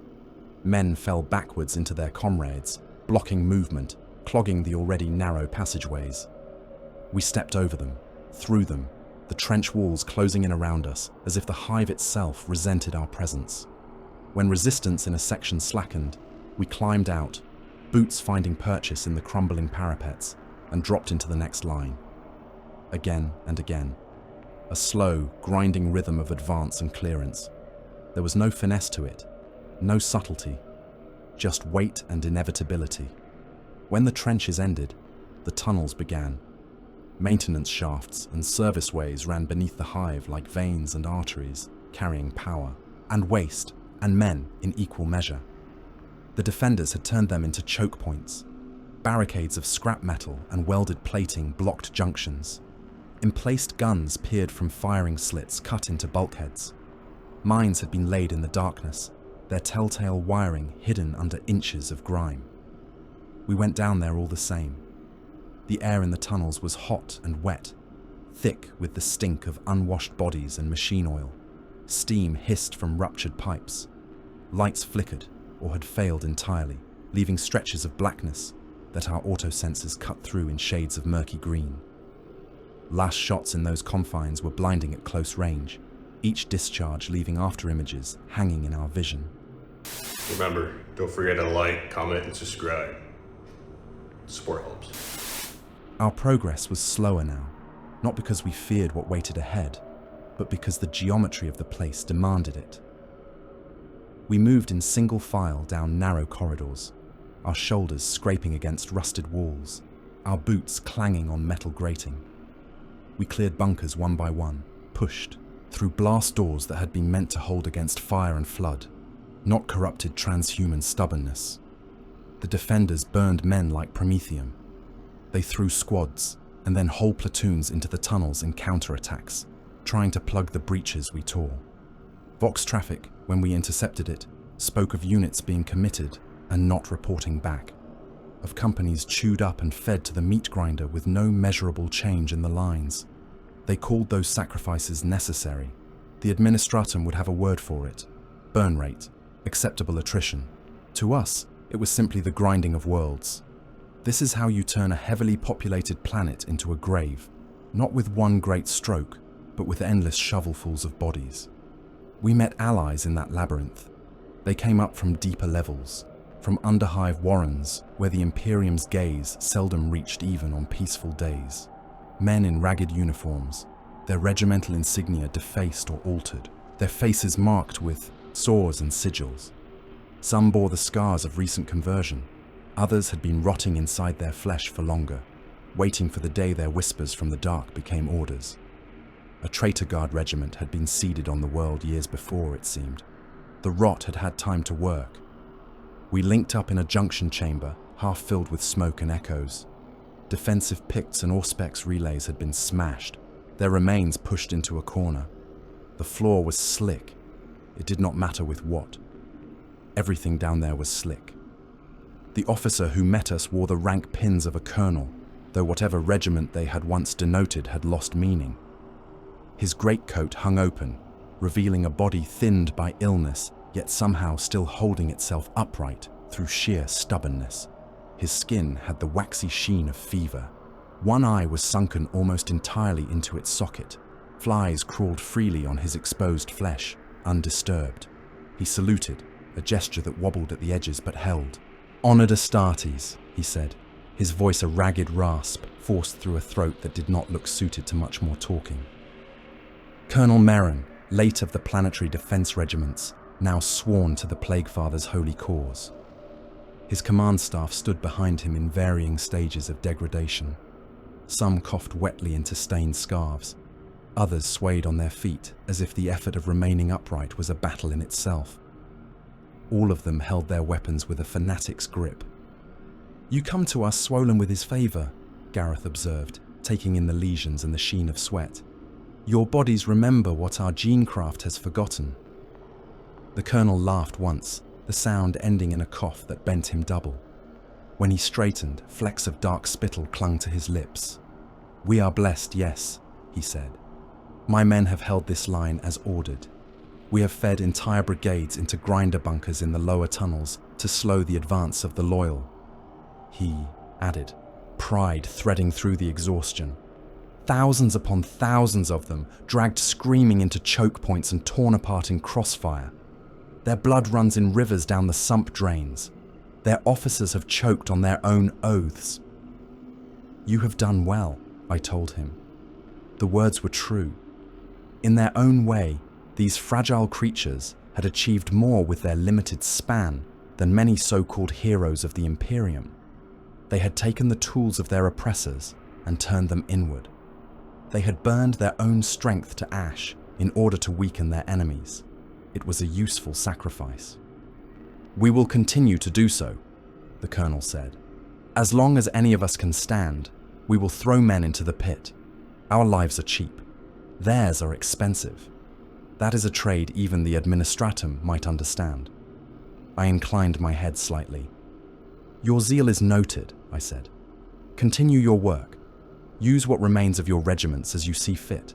Our companies will push for the higher levels. Hold the tunnels as long as you can. When you can no longer hold them, ensure they are not worth retaking." His eyes lit with the dull glow of a fanatic given permission to damn his own world. "It will be done," he said. We left them to it. As we pushed out of the tunnels and back into the upper sprawl, the tone of the war shifted again. Our artillery had emplaced itself in captured districts, its barrels dressed in chains and fly sigils. These were not the clean guns of an Imperial battery, though some had been that once. They had been dragged here and then corrupted, their workings altered by the addition of alchemical reservoirs and blasphemous targeting runes. Some of the pieces were living, their flesh fused to iron, their maws opening to vomit payloads that should not exist. We watched one barrage through a cracked picked panel. The target was a fortified mid-hive line, a series of trenches and redoubts that had held against conventional bombardment. Our guns did not rip them open in spectacular gouts of earth and flame. The shells landed almost gently, their detonations small, hardly more than pops on the feed. Some burst in the air, scattering pale mist. Others burrowed into the parapets and disappeared. For a while, nothing seemed to happen. Then, as the feeds cycled through different angles, we saw the change. Men who had been standing behind their guns began to sag. One dropped his weapon and clutched at his throat. Another simply sat down on the firing step, his shoulders hunching. A third tried to take a step and failed, his legs refusing to obey. Vox operators yanked headsets away, their faces contorting at whatever sounds burrowed into their ears. The Vox channels went dead, one by one. No dramatic explosions, no blasts to throw men into the air. Just silence, spreading trench by trench. Guns that had barked for hours fell mute. Flags sagged on their poles. Bodies slumped against revetments, their hands still curved in the shapes of old drills. Some might wake again, much changed. Many would not. Either way, that section of the line had been excised. Orders came down the chain, carried by runners and relayed over Vox. Multiple regiments of the PDF had been effectively expended in a single day trying to hold the mid-hive approaches. Several full formations of the Astra Militarum, diverted from other fronts, had been fed into the grinder and ground down to understrength remnants. The numbers were impressive by mortal standards. To us, they were simply figures in a ledger. I listened to the report with the same attention I might give a quartermaster's summary of spent ammunition reserves. Millions of soldiers, billions of rounds. It all reduced to the same thing in the end.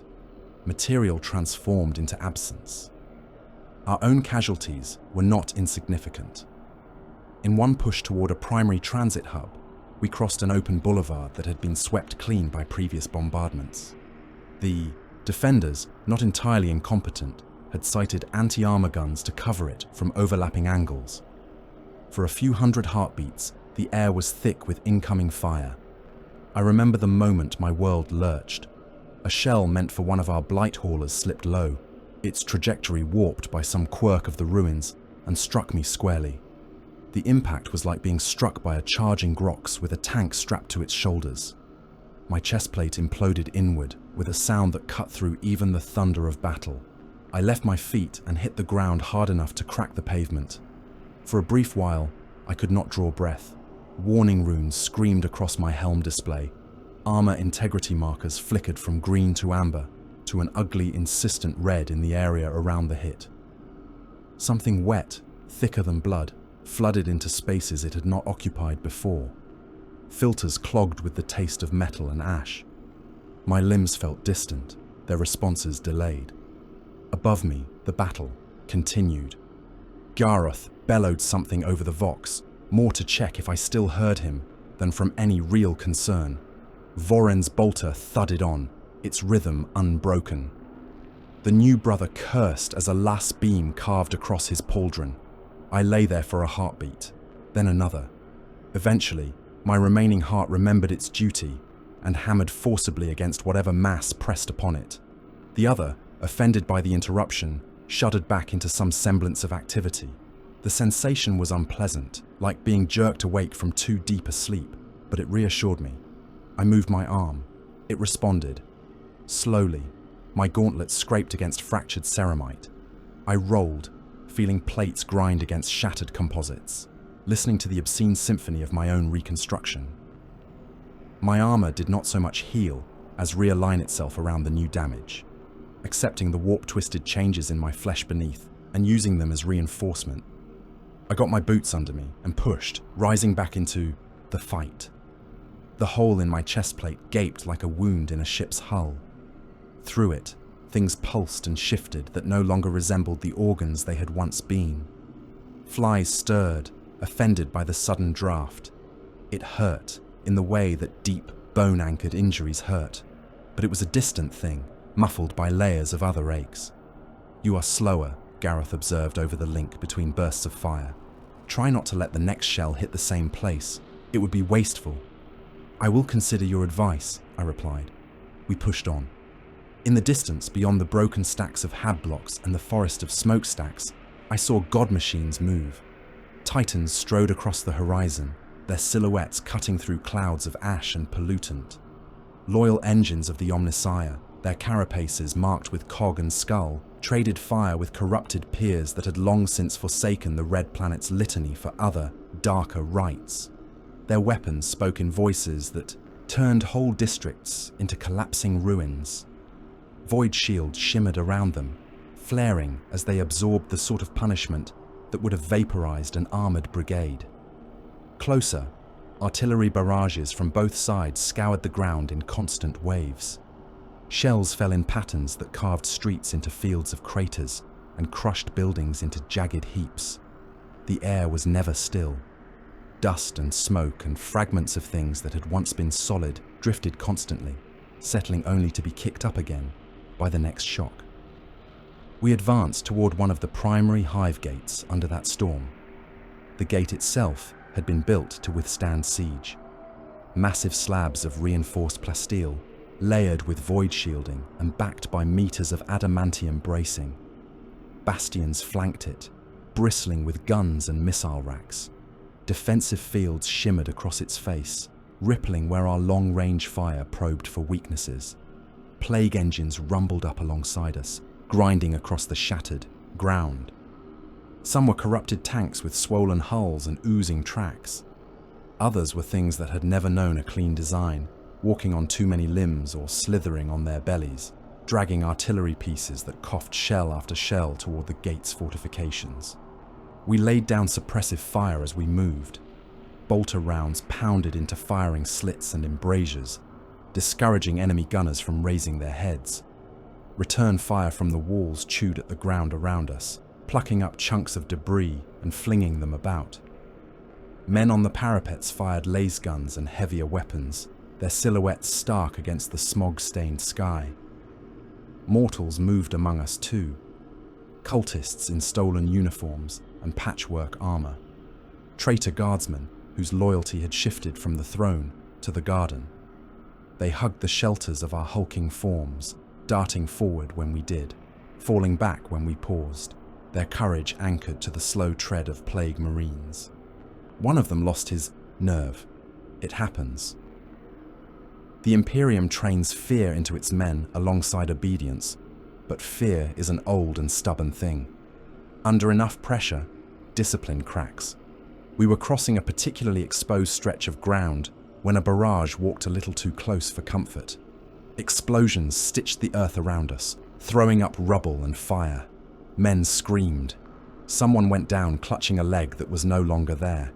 A spray of soil and masonry spattered across my helm.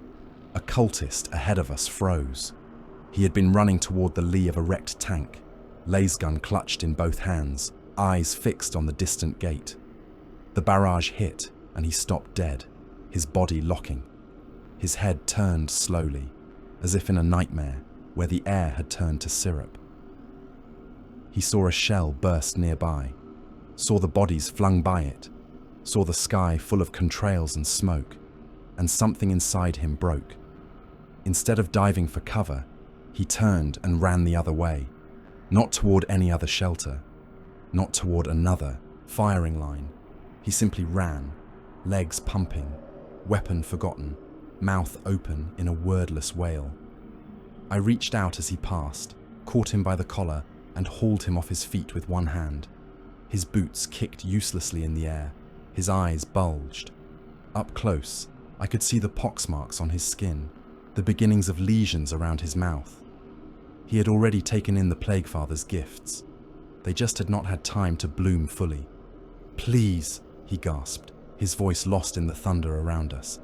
"Please, Lord, I cannot—" I tightened my grip. "Decay is patient," I said, my voice calm in my own ears despite the madness around us. "Cowardice is not." I twisted. His neck snapped with a wet crack. His body went limp. I dropped it without ceremony and stepped over it, resuming my advance. Vorin said nothing, but I felt his approval through the link, a silent echo. Garroth simply grunted and adjusted his grip on his bolter. Fear among our enemies is useful. Fear among our own ranks is not. We are generous with many weaknesses, but not that one. The siege wore on. Hours bled into one another, marked only by ammunition checks and minor shifts in position. Our engines battered the gate and its flanking bastions without pause. Plague munitions added their invisible pressure, seeping through ventilation shafts and maintenance conduits into barracks and command centers.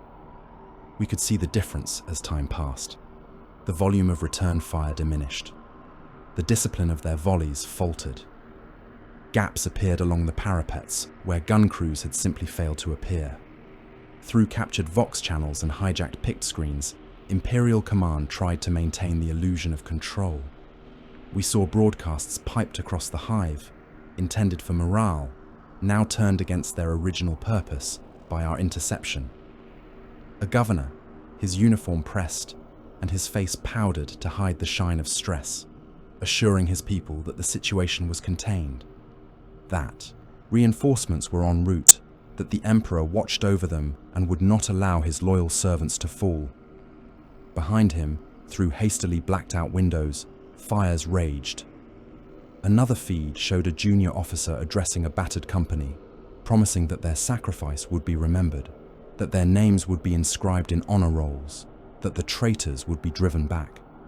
The picked relay, either by accident or subtle malice, panned for a heartbeat to the rows of body bags stacked behind the parade ground. It cut abruptly afterward. Even as entire sectors burned, the Imperium insisted that everything was under control. Denial is its most abundant resource. It has to be. If it ever truly looked at itself, at the scale of its failures, it would collapse under the weight of that knowledge alone. We watched those feeds from the cover of rubble and laughed, as much as Plague Marines ever laugh. It was not joy. It was the recognition of a joke told too many times, whose punchline is no longer surprising but still bitterly satisfying. Eventually, a section of the hive gate's shielding failed. Not in a dramatic cascade, but in a slow, faltering manner. The shimmer that had guarded a segment of the wall flickered, stabilized, flickered again, then guttered out like a dying candle. Our engines were ready. Fire concentrated on that spot, chewing at the underlying material. Plates buckled, girders warped. A breach began to open. There was no single glorious moment of triumphant storming. No heroic charge captured in a single, perfect tableau. We pressed forward as we always did, in a steady, methodical advance. We laid down fire. We moved up our machines. We sent mortals in to probe the gap, then followed when the way was mostly clear. By the time we passed through what remained of the gate, the defenders there were already shadows, their resistance eaten by plagues and bombardment, more than by our blades. The true fight would continue deeper in, along corridors and in plazas and around manufactoria complexes. We received new orders almost immediately. Dig in along the newly taken approaches, advance 3 more districts in the next cycle, secure a major manufactorum complex that still produced munitions despite the chaos. Link up with allied elements pushing in from another vector. Hold where told to hold. Push where told to push. No mention of victory. No claim that this breach was the turning point. No grand declaration that the world was ours. For the Death Guard, there is no single moment when a campaign ends and peace begins. There is only the grind. Streets, trenches, tunnels, gates, complexes. One after another. The storm does not break. It simply moves on, leaving nothing but mud and ash and silence in its wake. We shouldered our bolters, checked our ammunition, and began to walk again. Time blurred after the gate fell. Days or weeks, it did not matter. The hive had no true dawn or dusk, only cycles of relative brightness and darkness as fires rose and fell, and as the smog shifted in thickness. We fought from habstack to habstack, from manufactorum to transit hub, clearing and holding and moving on, until the distinction between one district and the next became academic. At some point, Command decided that this hive was as secure as it needed to be. We were ordered upward. The lifts that still functioned carried us creaking through the hive's spine, past levels sealed and forgotten, past bulkheads fused by heat, past chambers flooded and left to stew in their own poisoned water. We climbed ladders where the lifts had failed, boots ringing on rungs that bent under our weight. Mortals could not follow us to those heights. The air grew thin and bitter. The walls sweated a different kind of condensation. At last, we stepped out onto one of the upper platforms. The world beyond the hive hit me like a blow. When we had first made orbit, the planet below had been a sphere of blue and green, with the grey smears of its hives visible only as faint imperfections. From up here, on a tower piercing the hive's own smog, I saw what the weeks or months of labor had done. Toxic clouds rolled across the horizon in slow, inexorable waves. They were not the natural storms of an industrial world, though this place had known plenty of those before we arrived.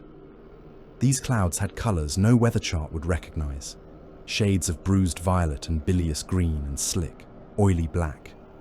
They twisted in patterns that had more in common with muscle spasms than with air currents. Lightning flickered within them, but silently, as if it did not bother to waste sound on something as trivial as atmosphere. Orbital auger reports filtered through my helm, numbers and projections whispered by machine voices. Major continents under overlapping plagues. Entire agri-zones marked as lost.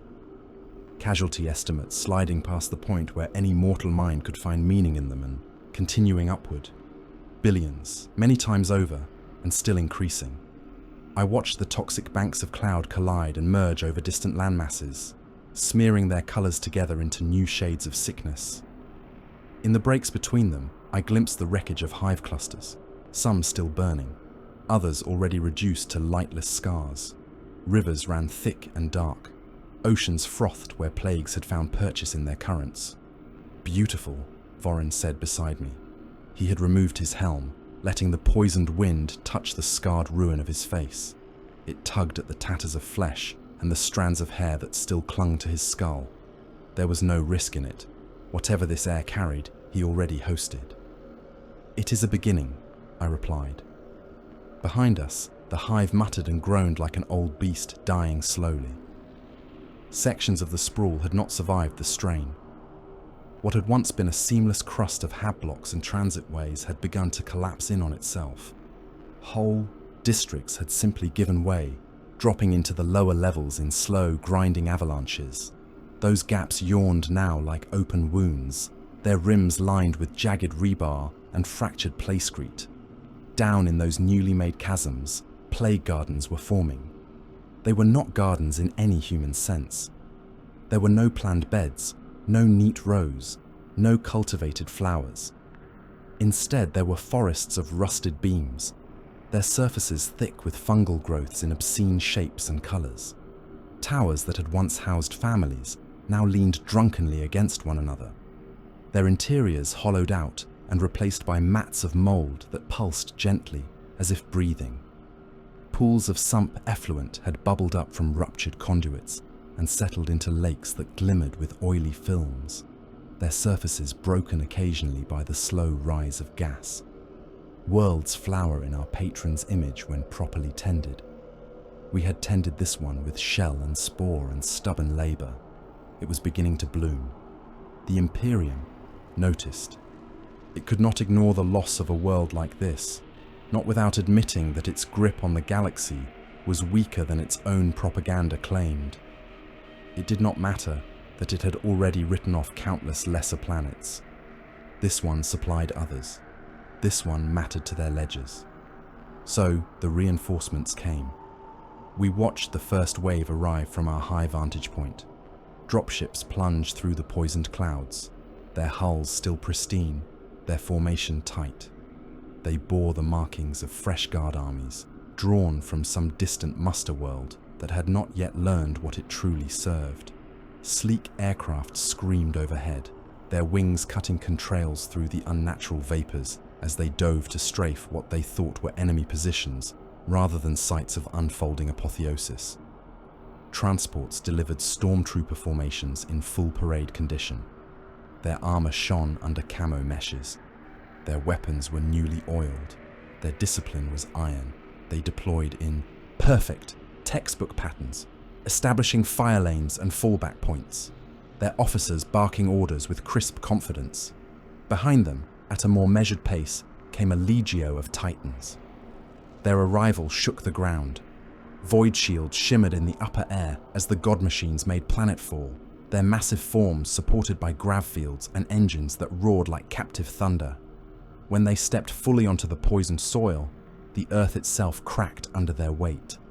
Banners hung from their carapaces, emblazoned with oaths to the Omnissiah and the Emperor. their weapons tracked toward our lines, vast barrels and cannon arrays adjusting with mechanical grace. Impressive, wasteful. Our company was ordered to hold one of the crucial kill zones along the corrupted front. It was a wide basin between two rows of gutted structures, a natural route for any massed counterattack, opening toward the broken hive gate we had fought so hard to take. The ground there was already churned by previous bombardments, a patchwork of craters and shattered foundations. Pools of rain and runoff had collected in the low spots, their surfaces scummed with floating filth. We dug in along the far rim, establishing firing points among the wreckage, sighting our guns down the length of the basin. Plague engines anchored our flanks, their crews muttering litanies as they checked the feed lines from their cauldrons. Behind us, further in, heavier artillery waited, their barrels raised in patient arcs. The Imperium threw its fresh strength straight at us. I watched them come through the optics of my helm. Regiments upon regiments of guard advanced in layered waves, backed by armor columns. Chimeras and battle tanks crawled forward, their tracks grinding over rubble and corpses alike. Infantry moved between them in disciplined lines, their lasguns held steady, their helmets gleaming in the dull light. Stormtroopers dropped in ahead of the main force, their grav chutes blooming briefly before vanishing. They landed in tight clusters, rolling to their feet and immediately taking up firing positions, their special weapons already seeking targets. Vox antennae bristled from their packs, carrying the clipped orders of their commanders. Overhead, squadrons of aircraft circled, waiting for the order to make their runs. The Titans followed, one on each flank of the main advance, their strides slow but impossibly long. Each step ate the distance between the forward lines and our positions. Their void shields flared as stray rounds from their own artillery walked too close. Voren leaned on the shattered parapet beside me. "They will throw this entire world into the furnace," he said, just to pretend the Imperium still matters. His tone was almost admiring. I tracked a squadron of tanks through my scope, marked the way their commanders stood half out of their hatches, shouting into Vox horns, their field coats snapping in the wind. "That is how they have always fought," I replied. "They do not win by guile or by understanding. They win, when they do, by burying their problems under layers of corpses until the problems suffocate. It worked once, on another scale. They cannot conceive of any other strategy now. So we teach them," he said. "One squandered world at a time," I agreed. The order came through the link. "Hold fire. Wait." We did. The guard formations advanced into the basin, their boots sinking into the churned ground. They passed the marked points our sorcerers had indicated, the invisible boundaries where the air grew thicker and the soil remembered the plagues we had seeded there weeks before. They did not know the signs.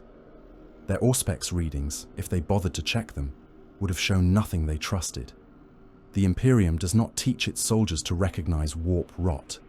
It teaches them to recognize heresy in their fellow men. Chemical fog began to gather in low places. It was not entirely natural. The weather of the battlefield had been altered. Vapors seeped up from the ground, coiling around ankles, rising slowly as if reluctant to leave the earth. The troops marched through it with barely a pause. A few men coughed. Others waved irritably at the air, as if the mist were merely an inconvenience. The Titans strode on, unbothered. Their senses were tuned to threats of a different magnitude. Their princeps and moderati watched for incoming fire, for power spikes on enemy machines, for mass formations that might threaten their god engines. They did not look down at the fog lapping around their immense feet. When the guard finally opened fire, it was with impressive coordination. Lascanon teams braced along the basin's sides, sending beams raking across our positions. Tank guns boomed, spewing shells that burst against our cover, showering us with debris. Stormtrooper squads picked out targets and unleashed concentrated volleys of plasma and melter, their shots punching holes in walls and armor alike. We returned fire in kind. Our bolters spoke. plague rounds arced out, some finding flesh, others bursting against armor and structures. The engines at our flanks roared, their payloads leaving trails of smoke as they streaked across the basin and burst among the advancing troops. Our rear artillery added its voice, higher and slower, shells whispering overhead to land far beyond the immediate lines. All of that was only part of the equation. As the fight raged, as orders and counter-orders screamed through Imperial Vox channels, the fog thickened. Men in the front ranks began to falter. One stumbled, clutching at his throat. Another simply stopped moving, his lasgun slipping from numb fingers. A sergeant grabbed him by his harness, shook him, shouted in his face, then fell back himself, his eyes rolling upward. From our vantage point, their collapse looked almost gentle. Regiments that had advanced in perfect parade ground, formations began to lose cohesion. Gaps opened in the lines, not where our fire was heaviest, but where the plagues chose to bite deepest. Entire platoons went down within moments of one another, not flung aside by explosives, but dropping as if some invisible cord had been cut. The Titans waded through the dying. One of them, a Warlord-class engine bearing a proud name that I have forgotten, pushed deeper into the basin, turning its weapons toward our positions. Its volcano cannon vomited a beam of pure fury that carved a building in half.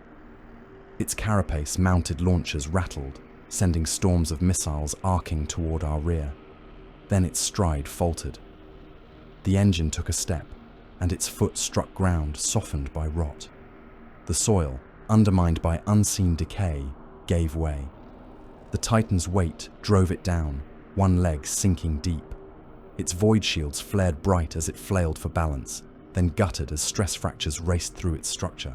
Alarms screamed inside its housings. Servitor brains spasmed. The Princeps howled his defiance over the manifold. Gravity and entropy are the oldest allies of the 14th. The Titan did not topple entirely. It sank to one knee, its massive frame shuddering, its weapons firing wildly as control slipped. Another engine moved up to cover it, its own guns turning to punish any opening. From a distance, the duel was titanic, god machines trading blows that leveled city blocks. Closer to us, guardsmen clutched at their masks and fell in windrows. The air vibrated in a different way then. The veil between what mortals call reality and the warp had been thinning since we first cracked the atmosphere. Every death, every whisper of hopelessness, every cough that shook a dying man's frame had tugged at that barrier. The plagues themselves were not simple microbes or chemical agents. They were ideas made flesh, gifts from a god who delights in watching boundaries erode. At a certain saturation point, the barrier simply stopped pretending. The first demons clawed their way into being among the corpses. Lesser entities of decay, hunched and rotting, hauling themselves up out of bodies that should not have had room for them. They split husks like cocoons, stepping out onto the battlefield with crude, rusted blades clutched in their warped hands. Their eyes burned with dull, content malice. Flies swarmed around them in clouds. In the sump lakes that had formed between ruined structures, other shapes rose. Bloated things, their outlines barely distinct from the filth around them, opened mouths that were more like caves and exhaled clouds of insects. Smaller creatures tumbled from their folds, cackling, racing off on too many limbs to caper among the dying. To the guardsmen who could still see, this must have looked like a miracle of horror, proof that their prayers had gone unheard, that other powers had been listening instead. To us, it was reinforcement. About time, Garroth muttered over. The Vox as a pack of lesser demons lumbered past our position, not sparing us more than a brief, sticky glance as they went to work among the collapsing Imperial lines. I was beginning to think Grandfather had lost interest. He never loses interest, I said. He is simply patient. Some gifts take longer to unwrap. The demons did not need our orders. They moved where the pressure of belief and despair was greatest, following invisible currents. Their presence accelerated the disintegration of Imperial formations. Men who might have rallied under their officers' shouts instead threw down their weapons and fled, only to be overtaken by clouds of buzzing things that burrowed into their uniforms and skin. Others stood their ground and fired, their shots cutting down some of the manifested horrors, but for each that fell, more seeped through. The line broke. It did not shatter in a single dramatic moment. It frayed. Pockets of resistance held for a while, then collapsed. Vox reports from Imperial Command grew more and more incoherent. Requests for air support overlapped outright pleas for evacuation. Someone screamed about witchery and demanded that the ecclesiarchy call down divine punishment. The line went dead before any answer came. The main hive began to die in earnest. It had been dying for some time, of course. Every hab block shelled, every transit artery cut, every manufactorum silenced. All of these were wounds. But a hive's true life is in its structure. As long as its bones hold, its organs can be replaced. Refugees can be moved. Work can continue after a fashion. When the bones go, everything above them goes with them. Our plagues had not only attacked flesh, they had seeped into the hive's materials. They had eaten at load-bearing beams, turning once sturdy composites into brittle lattices. They had pooled in sump reservoirs, slowly corroding foundations. Our mortal allies had assisted, sabotaging supports, overloading systems, planting charges where they would do the most damage at the least cost. There is a moment when any structure passes the point of no return. I felt it as a tremor under my boots, a deeper, slower vibration than any artillery barrage. The hive shuddered. Somewhere deep inside, something massive gave way with a grinding roar that rolled up through the levels. Dust cascaded from every surface. I went back to one of the upper platforms and looked out. Sections of the main hive's superstructure were collapsing.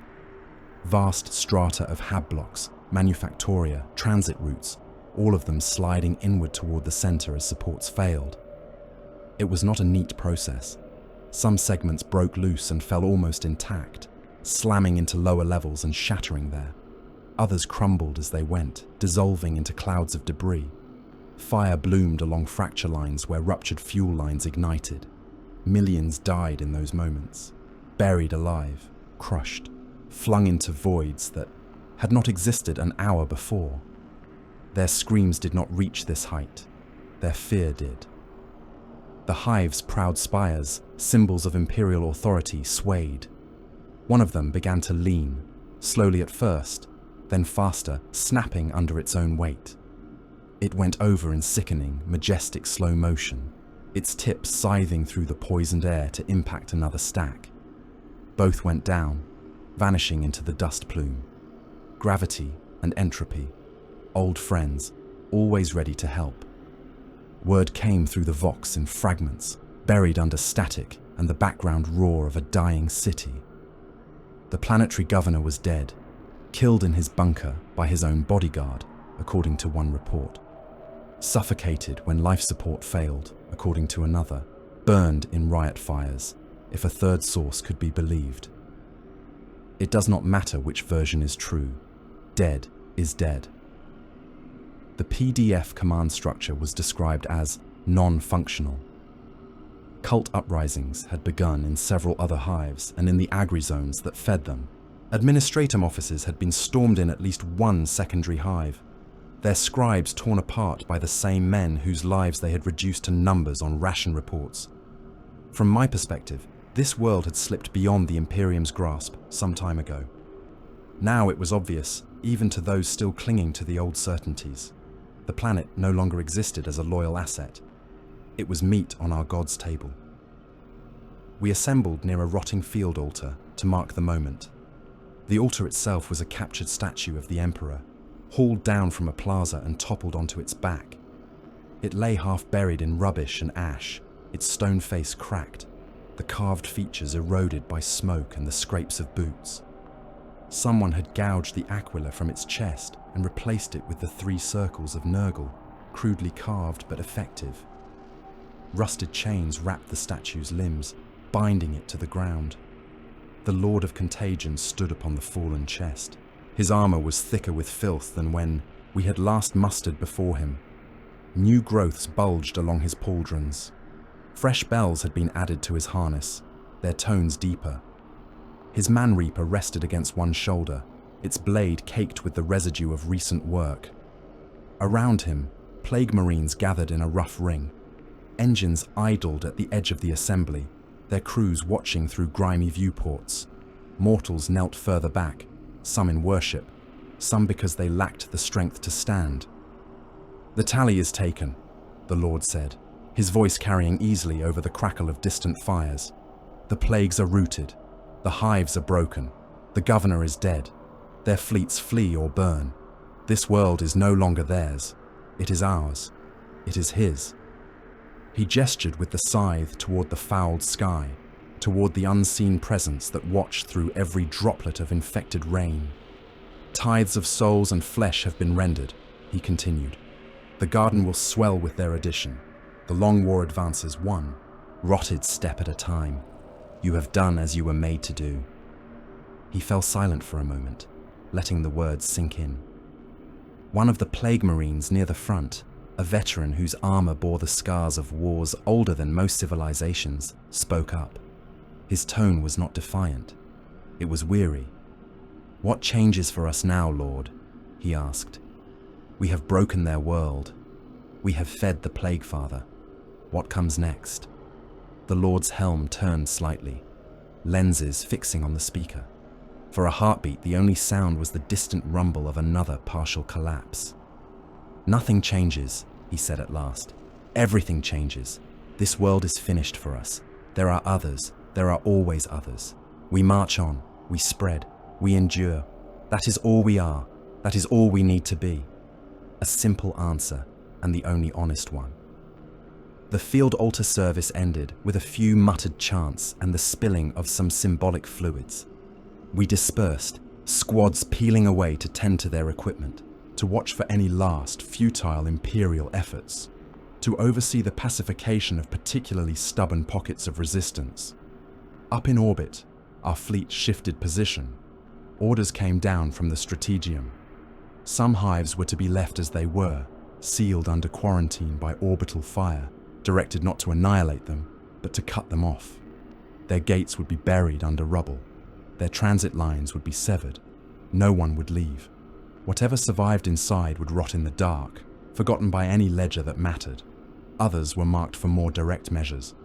Virus bombardments would cleanse areas where the plagues had not taken firm enough root, ensuring that nothing unblessed survived to reclaim those spaces. Long-term polluting strikes were scheduled to foul oceans and atmospheres beyond the levels even our patron preferred, in order to prevent any later imperial reclamation. The planet's fate was sealed in a few calm words spoken by officers whose bodies would never touch its soil, whether it would sink fully into the warp over time, becoming a demon world where reality frayed and the garden's influence manifested openly, or whether it would decay into a dead, airless rock drifting through cold space, did not concern me. What mattered was that life here had been broken beyond repair. The grand machine of tithes and schedules and quotas that had defined this world's existence under the throne had been smashed. Its people were dead, dying, or transformed into something that no longer counted in imperial census rolls. Its factories would never again send clean, stamped munitions to distant fronts. Its fields would never again produce grain for some hive far away. As I stood on the hive's wounded flank and watched the toxic clouds roll over a landscape reshaped by our labor, I felt no triumph. Triumph is fleeting, a bright flame quickly snuffed. I felt instead a deep, steady satisfaction, like the ache of a wound healing wrongly, but firmly. Another world had joined the silent choir of those we had ruined. The long war went on. We left the planet the same way we had come to it, wrapped in thunder and bad air. The plague cruiser's hangar swallowed us, its cavernous throat lit by swinging, smoke-filmed lumens. The deck shook as boarding claws bit home and sealed, as engines adjusted to compensate for the new weight. The air tasted of burned fuel and old incense, and the faint, greasy tang of whatever residue the last war had left in the metal. I tramped down the assault ramp, each step shedding mud and char and things that had once been alive. They spattered onto the deck in thick clumps. Servitors waited there, a line of half-flesh, half-machine things slaved to the cruiser's rituals. They moved forward with chisels and hooked scrapers, clamping onto our greaves without comment. Metal rasped against corroded ceramite as they chipped away the worst of the hardened buildup, sending flakes skittering across the floor. Other servitors followed with hoses, spraying a thin mist of something that hissed and steamed where it touched blood or oil, but left the armor itself untouched. They were not cleaning us. They were tending the ship, ensuring that foreign matter did not clog its workings more than necessary. Behind them, cult thralls huddled with bowls and sacks, their eyes downcast. They darted in after each scraping, scooping up whatever fell from our plates and packing it carefully away. Shards of bone, clots of unknown tissue, flakes of paint and rust, indistinguishable from dried flesh. To them, these were relics, proof that they served something that could unmake a world. I watched one of them cradle a lump of fused ash and gristle in both hands as if it were a holy text. His fingers trembled. He pressed the thing to his forehead before lowering it into his sack. Billions had died down there.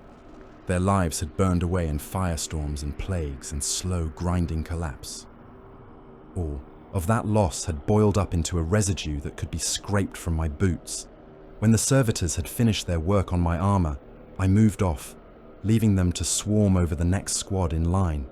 The hangar's noise faded behind me, replaced by the familiar groan and clank of the cruiser's innards. Pipes sighed in the walls, chains rattled overhead. Somewhere deep in the ship, a bell began to toll in slow, ponderous beats, marking nothing in particular except the passage of something that might once have been time. I found the Armory shrine where I had begun this account. Its doors sagged on their hinges, exactly as they had before we made orbit over the hive world. The icons above the entrance were unchanged. The cauldron at the center still belched its slow, dark vapor. Weapons sat in their racks, some newly filled, others freshly emptied. The air held the same weight of oil and incense and rust. My armor was thicker with filth now, the plates heavier beneath new layers of corruption. There were fresh cracks where that anti-tank shell had struck, fresh stains where the planet's soil had got inside and refused to leave. But the room did not care. The ship did not care. I slid my bolter back into the niche that had held it before the campaign, the weapon settling with a small shiver of recognition, and nothing in the chamber changed. Worlds die. The Armory remains. Later, I went to the Strategium. The hololithic displays had shifted from tactical projections of the hive's strata to broader, colder maps.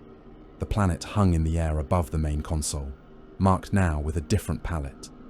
Reds and sickly greens and patches of dead black showed areas of devastation, infection, and total collapse. Lines of data crawled around it in columns, scrolling down one side of the projection and up the other, constantly updating. Plague engravers worked at their stations, hunched over consoles and shrine stones. Some were human serfs, their bodies thin and bent, their fingers stained with the inks and corrosive pigments they used to record the campaign's tally. Others were more machine than man, their hands replaced by stylus-tipped mechadendrites that scratched sigils into plates of tarnished metal. A few of the plates glowed faintly as the runes bit deep, reacting with the ship's own strange circulations. They chanted as they worked. Worlds infected, hive clusters lost, guard regiments destroyed, regimental numbers translated into more meaningful measures of essence rendered. Our own ship losses counted with the same unflinching precision. Estimated civilian casualties, not as mourning, but as praise. All of it reduced to figures and symbols and neat little scratches. The great carnage of a planetary extermination boiled down into logistics. I watched a serf inscribe a new line.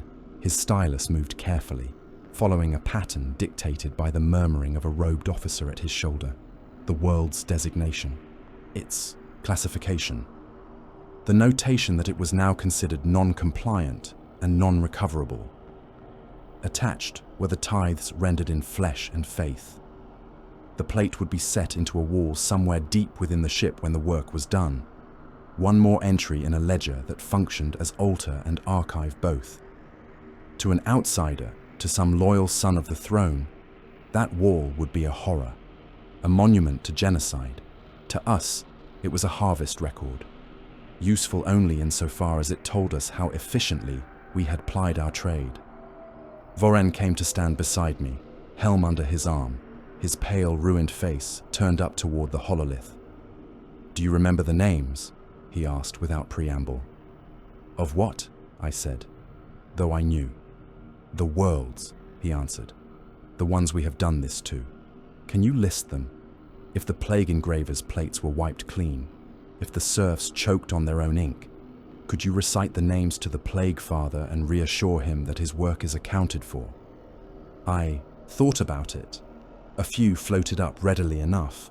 Worlds taken during the old days, when treachery had still tasted new, when we still bothered to mark the banners of our achievements.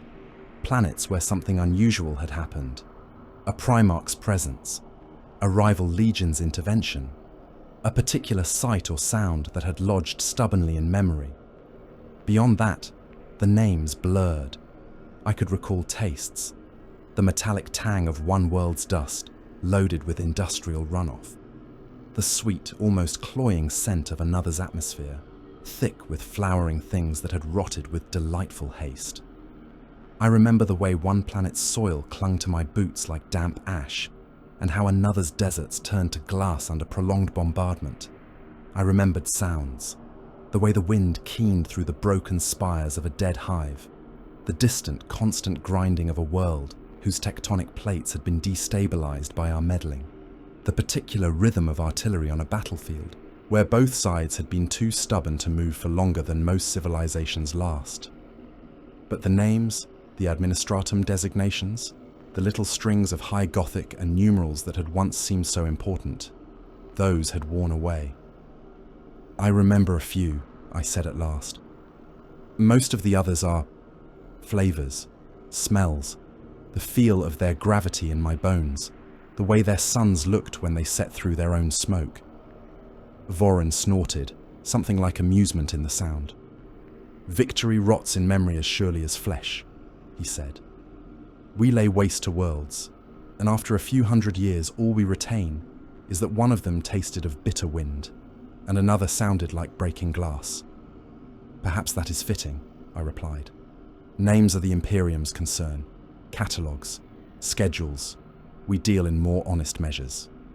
He chuckled, a dry, rasping sound that went on a moment too long and turned into a cough before dying away. I left the Strategium and wandered the cruiser's halls for a while, letting my thoughts drift. This is my life when we are not actively killing. Prayer, of a sort, before corroded altars. Maintenance on weapons that never truly become clean, and armor that never truly stops changing. Endless war councils in chambers that smell of damp stone and old incense, where lords of contagion and plague champions argue over vectors and targets, and whose warband has not received its fair share of plagues recently. Long journeys through the warp, the ship rolling and muttering as it wallows in unreality, its bells tolling in patterns that no mortal could decode. The corridors never really change. I have walked these same paths, or paths like them, for so long that their details have eroded into a general impression.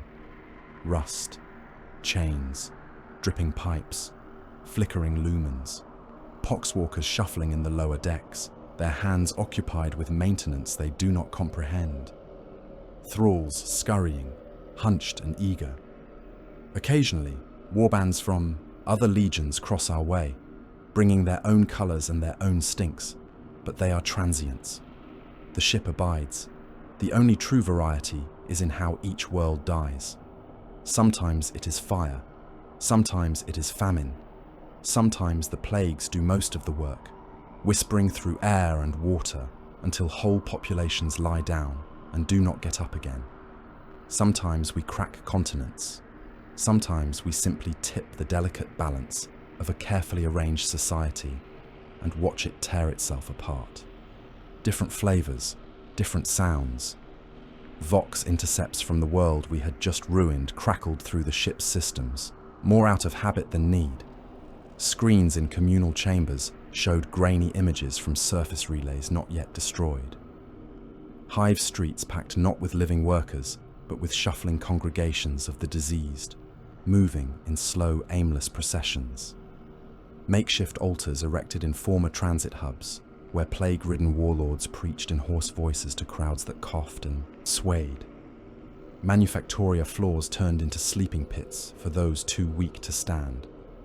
In some agri-zones, fields lay untended, crops withering on the stalk, while their former farmers sat in circles under sagging trees and sang new hymns.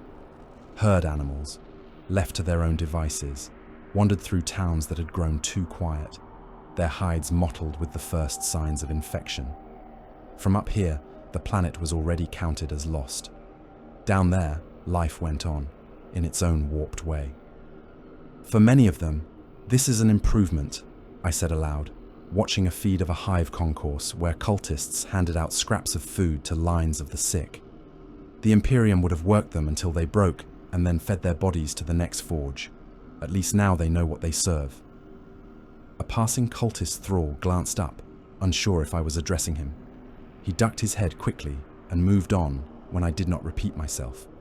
I wondered briefly how the Administratum would frame all of this. Somewhere, in a fortress that had never seen the planets it tallied, men hunched over parchment and cogitators. Reports would arrive, late and incomplete, written in the strained hands of officers who had lived just long enough to try and justify their failures. Those reports would be collated, cross-checked, and then reduced.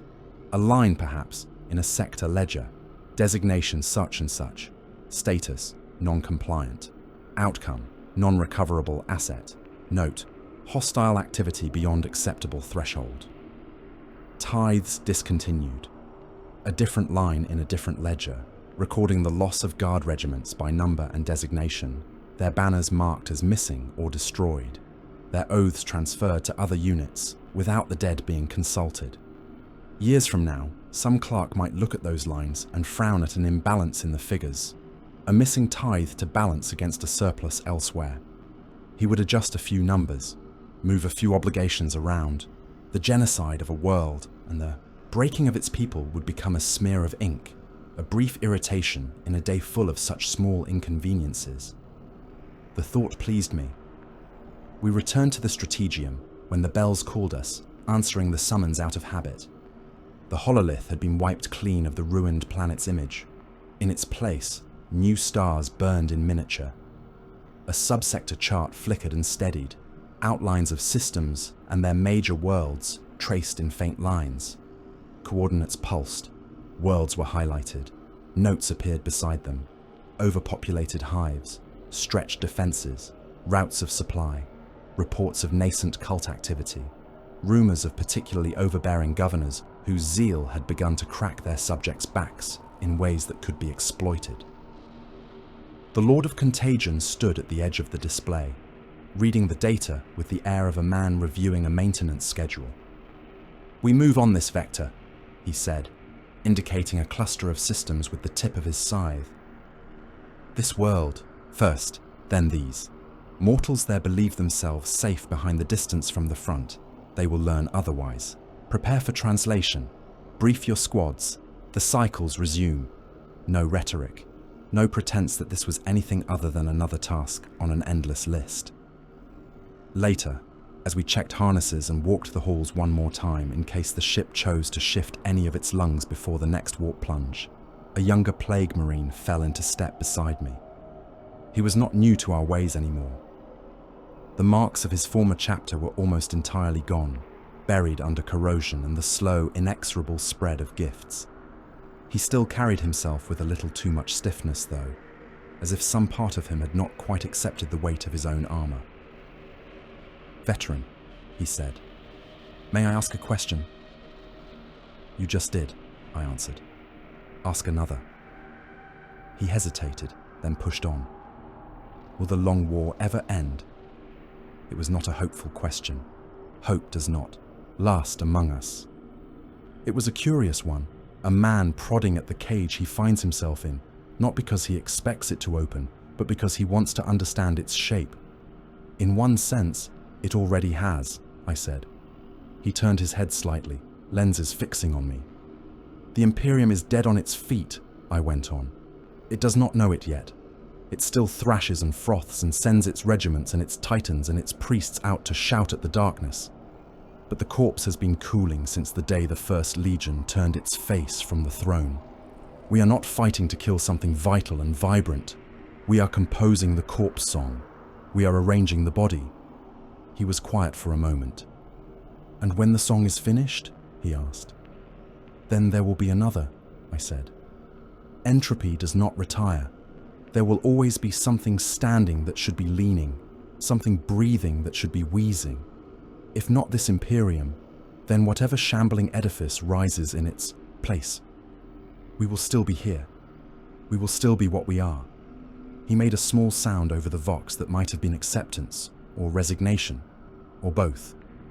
When he left me to see to his own preparations, I walked alone for a while.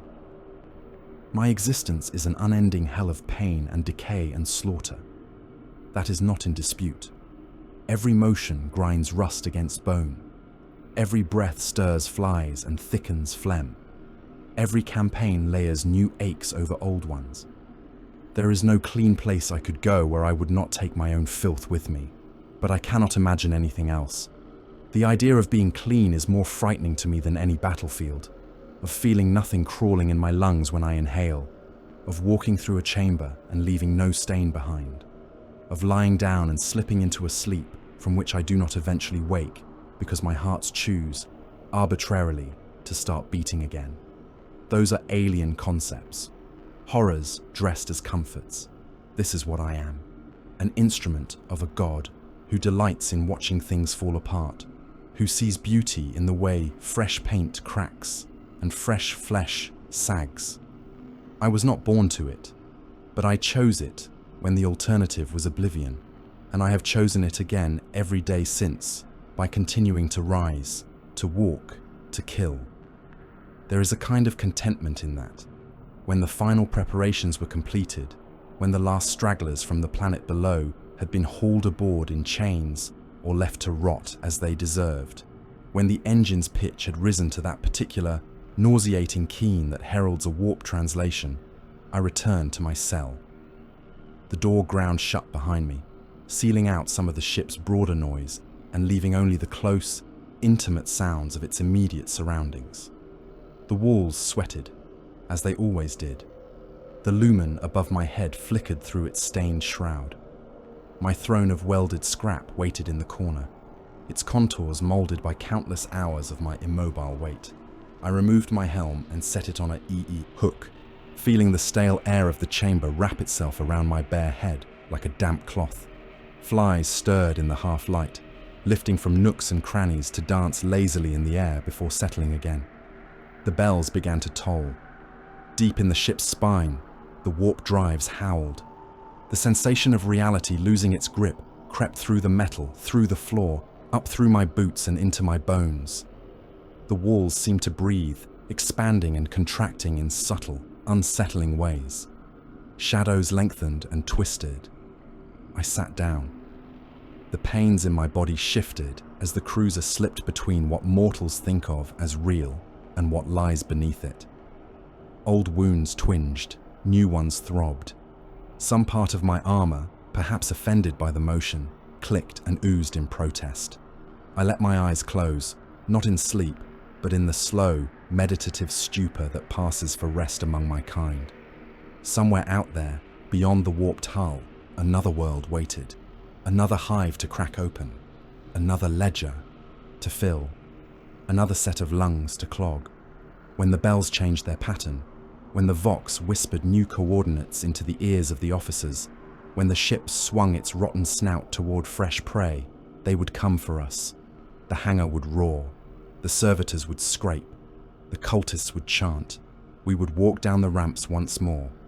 Until then, I sat in my rusted cell and listen to the flies. This is what life looks like for the Death Guard.